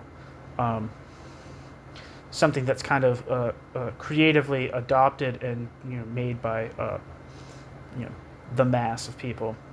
But then again, you could say that like what is being created is an attempted replication of mass culture and not necessarily a creative appropriation of it. Sorry, that's just a thought I had. It's not relevant. The concept of mass culture Adorno uses in the article Schema of Mass Culture is ultimately dropped in Dialectic of Enlightenment, quote, in order to exclude from the outset the interpretation agreeable to its advocates, that it is a matter of something like a culture which arises spontaneously from the masses themselves, the contemporary form of popular art. From the latter, the culture industry must be distinguished in the extreme, end quote. Adorno.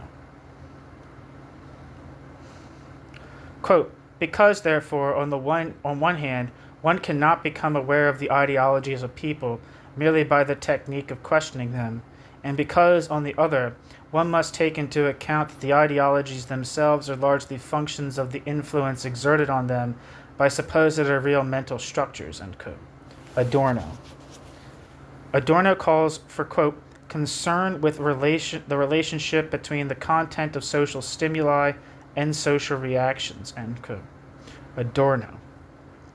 Understood thusly, all sociological research into cause and effect would be futile, quote, in view of the favorite question of what television actually does to human beings, given that not a single study on the effect of a program or episode would be able to demonstrate measurable changes in the victims. Yet even overrated common sense would have to recognize that cumulative effect stands in proportion to stimuli. End quote. Adorno. Elsewhere, Adorno writes the following regarding empirical research into the effects of media. Quote, since the material aspires to affect the unconscious, direct questioning would not help. Preconscious or unconscious effects are inaccessible to direct verbalization by those being questioned. They would produce either rationalizations, bracket, in a psychoanalytic sense, end bracket, or abstract statements to the effect that television, quote, entertains, end quote, them, end quote. Adorno. When research focuses solely on reaction, it forgets that, quote, reactions being something mediated, derivative, and secondary do not have anything like the certainty ascribed to them, end quote. Adorno. Produced on a mass scale and for masses under capital, the products of the culture industry and all cultural commodities are hopeless copies of art. According to Adorno, the central element of art and its works is autonomy, which, quote, having freed itself from cultic function and its images, was nourished by the idea of humanity, end quote. Adorno. In spite of existing in a society already reshaped by economy, early bourgeois autonomous art was anti-economic, demythologizing, and enlightening. Its goal was to, quote, wipe out the power of images over man, end quote, and to use creative freedom to deliver alternatives to the prevailing conditions of the day in a form which would enable an experience beyond the realm of the purely factual.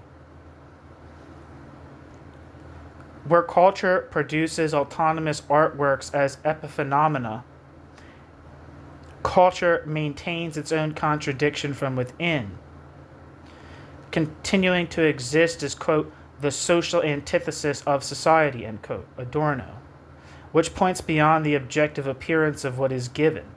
Quote, artworks detach themselves from the empirical world and bring forth another world, one opposed to the empirical world, as if this other world too were an autonomous entity, end quote, Adorno. If art was once at least ideally autonomous, and its work standing in contradiction to bourgeois society, art has lost this essential purpose in late capitalism. Quote, nothing remains of the autonomy of art.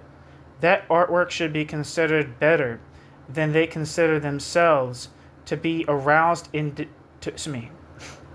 artwork should be considered better than artworks consider themselves to be, arouses indignation in culture customers. Other than the fetish character of the commodity, regression to the archaic fetishism and the origin of art. To this extent, the contemporary attitude to art is regressive, end quote. Adorno. Having lost even its contingent autonomy, the artwork now submits affirmatively to the society to which it is still merely an element. Moreover, because it is made into, quote, something merely factual, even art's mimetic element, itself incompatible with whatever is purely a thing, is bartered off as a commodity, end quote. Adorno.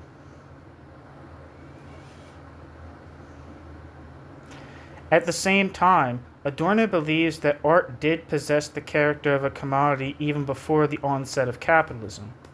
Quote, that character is not new. It is the fact that art now dutifully admits to being a commodity, abjures its autonomy, and proudly takes its place among consumer goods. That has the charm of novelty.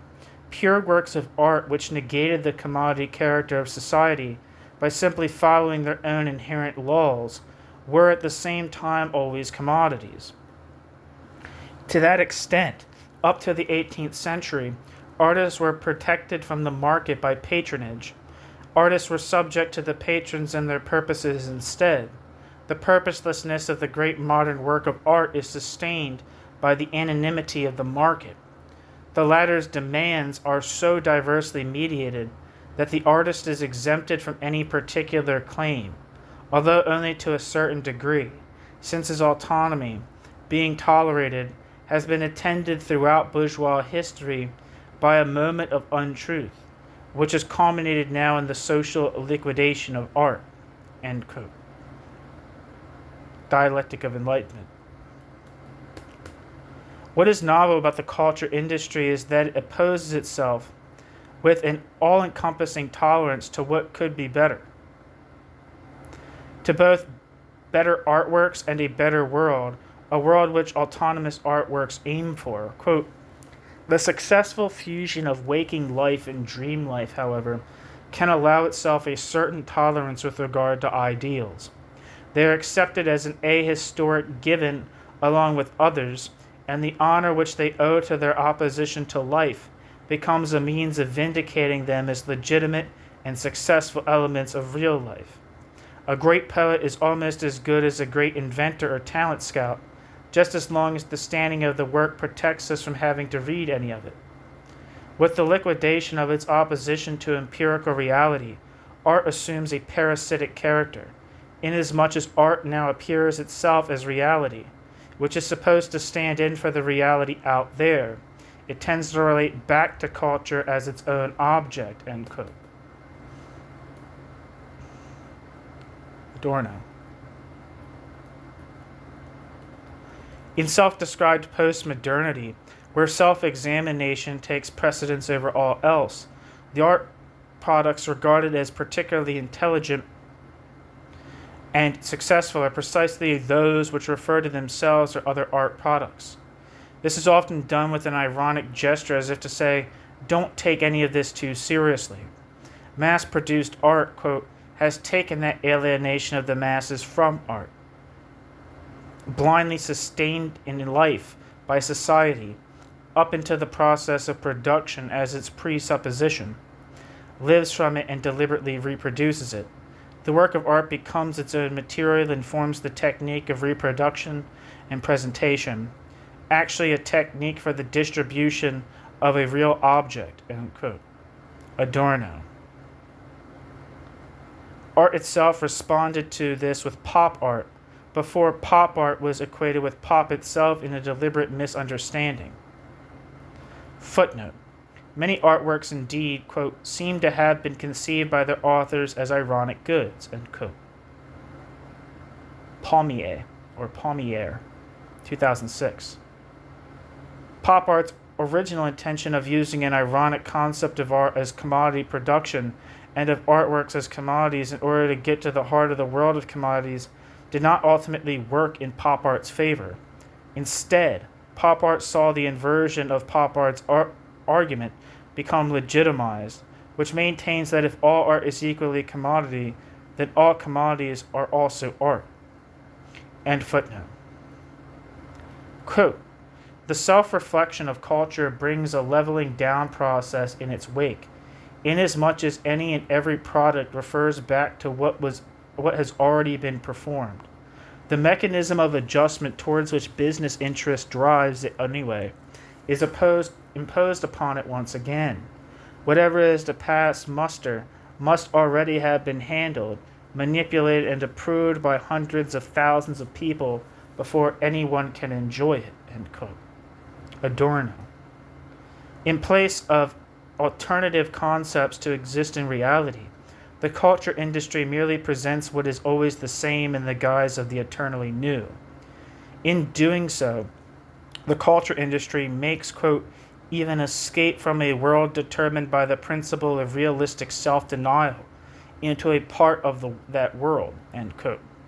Passing off, quote, a dreamless art as the fulfillment of dreams, and smiling or jovial renunciation as a compensation for renunciation, end quote. Vigor's House. Adorno already addresses the relationship between success and self-denial in a passage of the original version of the article on the fetish character in music and the regression of listening. Although omitted from the version of the essay republished in Dissonanzen, this passage is helpful for assessing Horkheimer and Adorno's understanding of the fetish character of the commodity. Quote, scarcity also always guarantees child prodigies their market. Yet it is precisely this market in its new condition which does not appear to be free from opposing tendencies, ... The reason is probably that because success here is achieved without arduous labor by those who do not yet count as legal persons in competition, the prevailing fetishization of success appears compromised. Why buy the expensive (Fritz and Chrysler) ticket when there is someone who can play just as well and only legally perform for free? Not to mention that the values of maturity, interiority, and personality in musical reproduction must amount to hot air if the designer is still playing with cars instead of reverently buying them. End quote. Adorno. Footnote. In 1929, Benjamin expressed precisely this sentiment in the article on the image of Proust, an essay with which Adorno was familiar.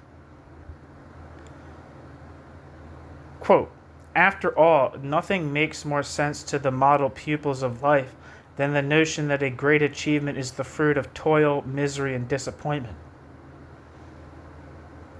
The idea that happiness could have a share in beauty would be too much of a good thing, something that their ressentiment would never get over, end quote. Walter Benjamin, end footnote. It is possible that Hans Mayer's misunderstanding of Adorno's essay, which took issue with precisely this passage, was the reason the latter was omitted from the republication. Mayer wrote that, quote, the cult of the child prodigy certainly points to entirely different phenomenon than Adorno would lead one to believe. The notion that the child prodigy compromises the fetishization of success hardly evokes anything tangible, end quote. Mayer. In response, Adorno again clarified what he meant with the passage, quote, it's not clear to me why Herr Mayer doesn't want to understand the claim that the child prodigy comprises the fetishization, compromises the fetishization. The point is simply that the amount of exertion and labor demanded by the bourgeois as proof of the dignity of any given achievement is apparently not produced by the child prodigy, and that the bourgeois is deeply suspicious given that, from the start, the achievement of the child prodigy cannot be represented as a labor equivalent, end quote. Adorno. Footnote.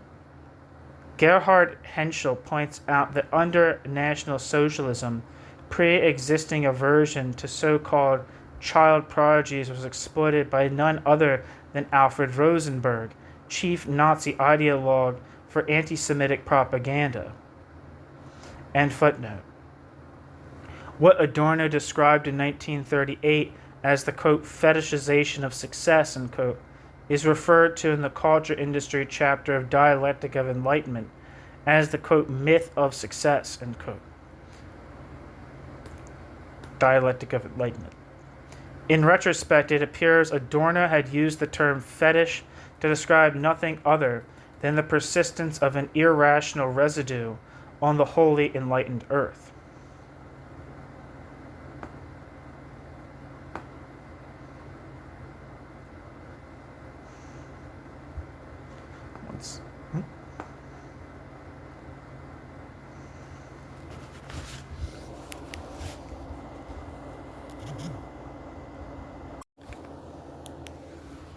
In any case, the culture industry appropriates the notion that things could be different and creates a pale copy of it.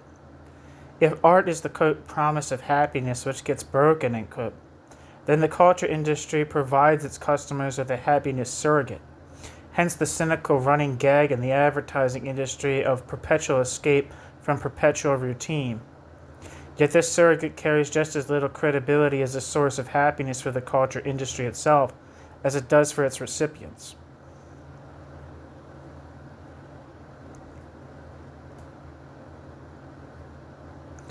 Quote, bracket, anything which, end bracket, resists can survive only by being incorporated. Once registered as diverging from the culture industry, it belongs to the culture industry as the land reformer does to capitalism. Bracket, bracket, righteous, and bracket, indignation, bracket, at reality, and bracket, is the trademark of those with a new idea to sell. End quote. Dialectic of Enlightenment. This idea, of course, does not stay new for long, let alone continue to resist. Rather, it obeys, quote, the general laws of capital, end quote. Adorno and Dialectic of Enlightenment. Quote, what is new in the phase of mass culture compared to that of late liberalism is the exclusion of the new. The machine is rotating on the spot, end quote. Dialectic of Enlightenment. After all, quote, once industrial management of all cultural goods is established as a totality, it also want control over the aesthetically non-conforming, end quote. Adorno. If successful, today's artistic avant-garde becomes tomorrow's design, whether it wants to be or not. Quote, it's hailing impositions in permanent design, end quote.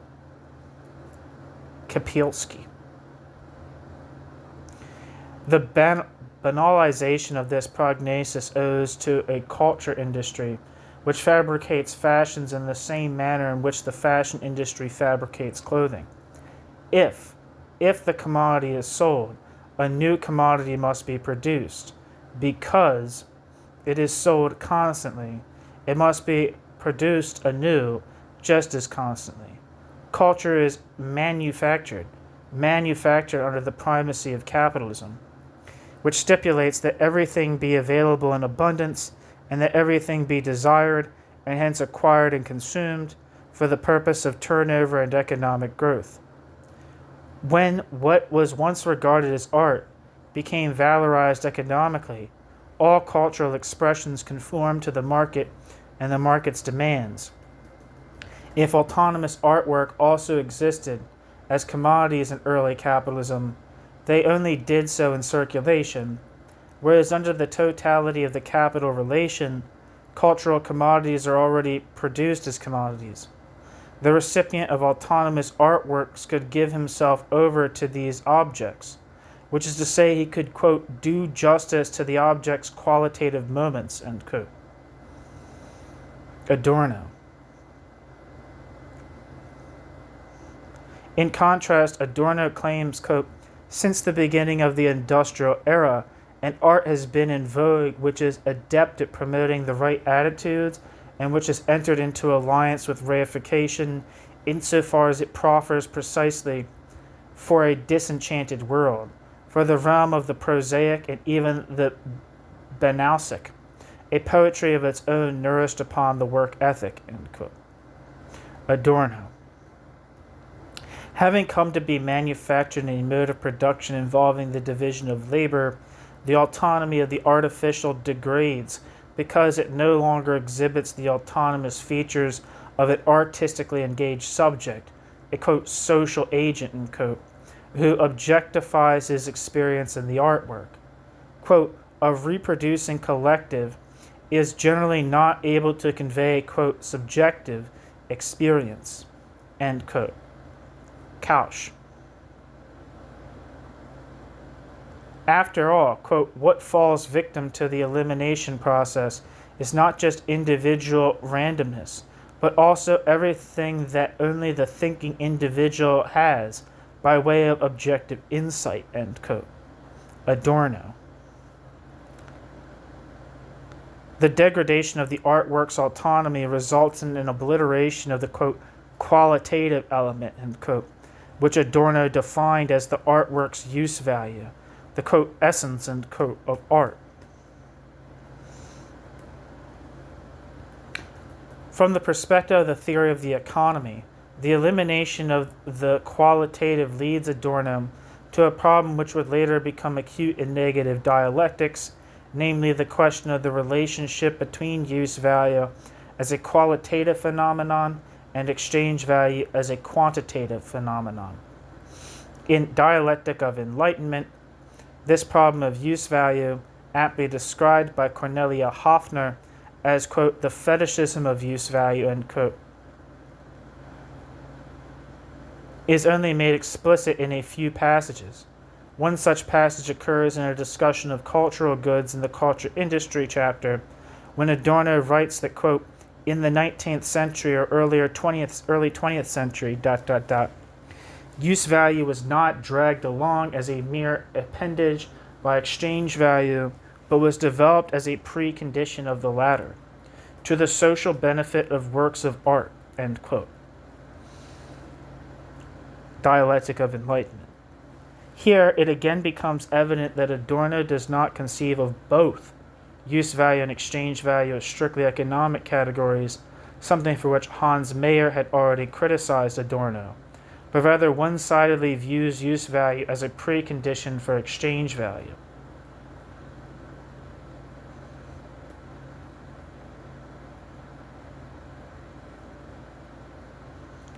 Once again, Adorno neglects the opportunity to conceptualize the relationship between exchange value and use value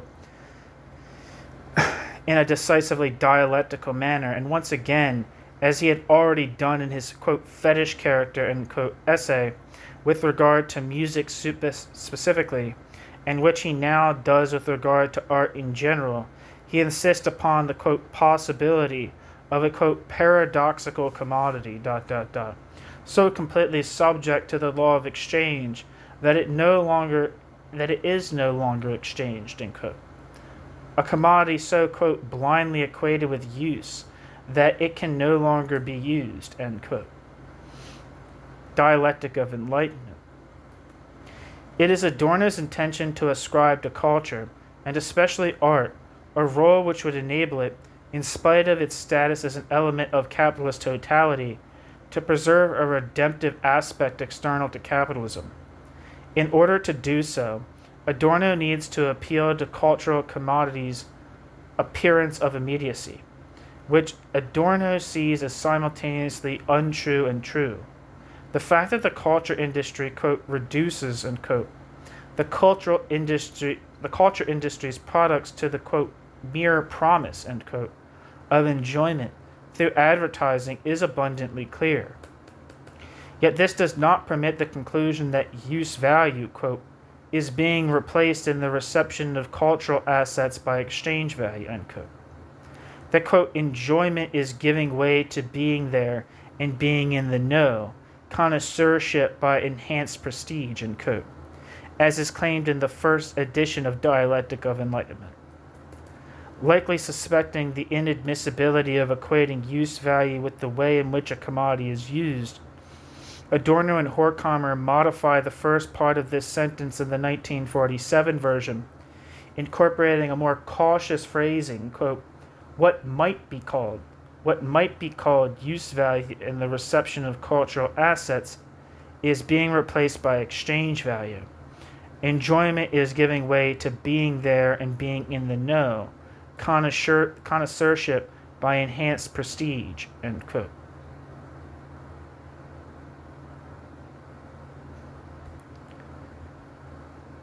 Dialectic of Enlightenment. New section, Section 5. The authors have not mastered this dilemma. On the occasion of the 1969 republication of Dialectic of Enlightenment, Adorno composed a draft of a new preface, which he sent to Horkheimer with a, quote, request for trashing, end quote. That is, for editing. Quote, although the book did not hide its origin in materialist dialectics, end quote, Adorno writes therein, quote, it had already let go of their orthodoxy, without recourse to elaborated economic analyses,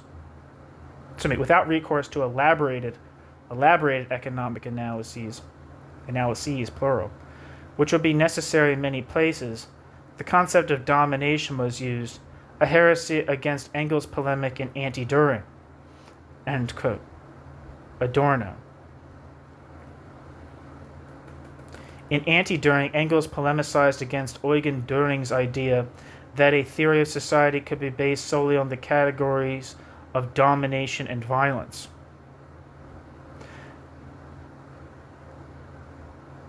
Footnote. Fulgraf offers an overview of the reasons which occasioned Engels to compose this book, with Marx's support, as do Dova and Tennefelter.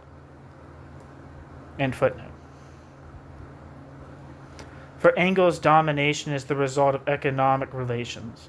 Entirely in the spirit of the Communist Manifesto, Engels stipulates, quote, that all past history was the history of class struggles, that these warring classes of society were always the products of the modes of production and of exchange.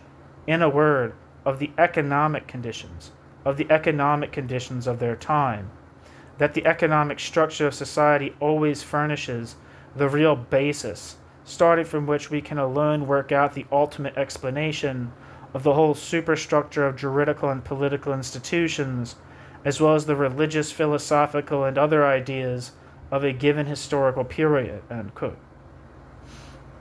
Engels. Footnote. See letter from Engels to Joseph Bloch, 21st of September 1890. Quote, according to the materialist view of history, the determining factor in history is, in the final analysis, the production and reproduction of actual life, end quote. Engels.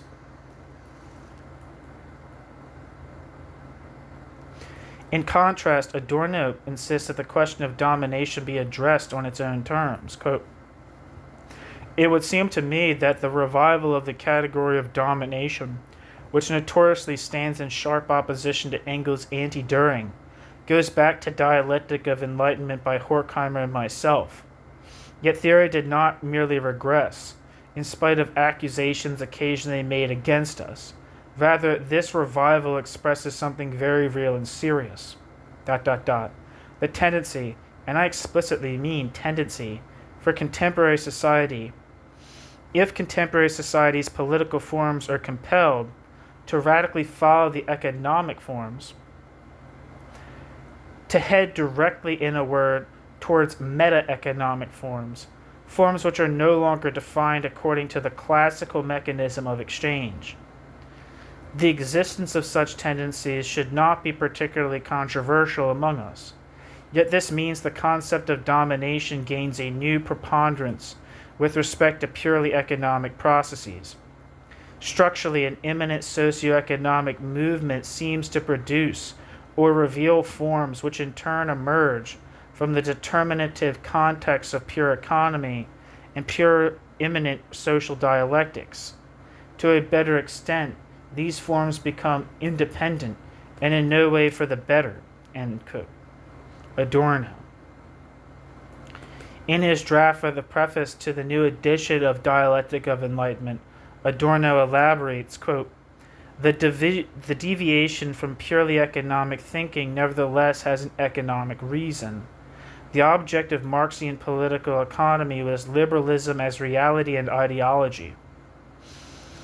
With liberalism's progression to an economy which does leave intact the pseudo-market, yet otherwise depends on the powers which both rule over production and determine circulation and distribution, liberal laws of the market lose their meaning, therefore so too does the economic concept of economy, end quote. Adorno. Here Adorno takes up an insight from the Reflections on Class Theory article. Economy as market-mediated exchange is a particular case of economy more generally, one which became totalizing in late capitalism and encroached upon realms which had previously existed outside of the formerly limited sphere of economy. Adorno develops this insight as follows, quote, domination was always contained within political economy. The sale of the commodity of labor power, from which Marx deduces the class relation, actually presupposes the class relation as a compulsion to sell labor power. Thus, no longer is domination unexplainable due to domination's abstractness. Rather, it is the form assumed by economic reason, long corroded by irrationality. ... As a consequence, it would seem that categories of political economy such as surplus value, pauperization, even class must be redefined. Critical theory today faces the dilemma of either strictly adhering to these categories and thereby blatantly missing what is obviously the case, or weakening the theoretical skeleton in an attempt to accommodate changes in reality, and thereby falling victim to conceptual positivism, as numerous contemporary theorists have done. The authors have not mastered this dilemma. It is the limit of this book and remains the limit of critical theory. Blind actionism is encouraged as long as these categories are not formulated both radically and prudently, in a manner which is appropriate yet not accommodating. The ever more apparent irrational elements of prevailing reality, addressed by the book, raise doubts as to whether what is demanded can be accomplished at all. Regarding the dilemma, which they do not obscure, the authors believe they are most likely to account for it by using the once valid critical concepts. not for the purpose of erecting them as invariants, which they cannot be on their own terms, but rather to exhaust them in the process of reflection and perhaps take them forward." End quote. Adorno. 2 months after receiving this draft from Adorno, Horkheimer answers as follows, quote, "The elaborations of the concept of domination still seem a bit unsuitable to me, above all because they would require us to mention a series of other aspects which necessitate the editor's note today. In my opinion, we should definitely drop the sentence on Engels' polemic against Düring, quote, without recourse to elaborated economic analyses, ... end quote. End quote. Horkheimer. Letter from Horkheimer to Adorno, 25th of March, 1969. Apparently, Horkheimer believes either that the economic analysis of dialectic of enlightenment is already sufficient, or alternatively, and this is more likely given the direction Horkheimer's thought had taken in the meantime, that the critique of economy is no longer a suitable instrument for the critique of ultimate overcoming of existing society. A number of critics of the Adornian understanding of economy might have been able to save themselves the trouble of proving that the authors of Dialectic of Enlightenment were unable to unambiguously define their economic categories. After all, Adorno himself openly admits here that they have not, quote, mastered, end quote, the dilemma of, quote, either strictly adhering, end quote, to the categories of political economy or, quote, weakening the theoretical skeleton, end quote. Adorno. This dilemma gave rise to doubts about, quote, whether what is demanded can be accomplished at all, end quote, while also demarcating, in the words of Hans-Georg Bachhaus, quote, a limit to the state of knowledge, not only with regards to economics in the narrower sense, but also with regards to social theory in general, end quote. Bachhaus. In his lecture titled Late Capitalism or Industrial Society from 1968, 1 year before the draft of the new preface to Dialectic of Enlightenment was composed, Adorno already expressed skepticism regarding the possibility of adequate knowledge of society. Quote, it is conceivable that contemporary society, bracket, resists coherent theorization, in bracket. Marx had it easier, bracket, insofar as the elaborated system of liberalism lay before him in scholarship, end bracket. Marx needed only to inquire whether capitalism in its own dynamic categories fit into this system in order to produce a quasi-systematic theory of his own, indeterminate negation of the system he found before him. In the meantime, the market economy has become so full of holes as to, bracket, make a mockery of, in bracket, any such confrontation. The irrational nature of contemporary society inhibits a rational account of it in the realm of theory, end quote. Adorno. Society has become total. A place outside of society can no longer be assumed, not even theoretically. Society therefore precludes thoughts which would critically transcend society by eluding totality's grasp. And that's the end of Chapter 7 of Dirk Braunstein's Adorno's Critique of Political Economy, translated by Adam Baltner. Thank you so much for listening.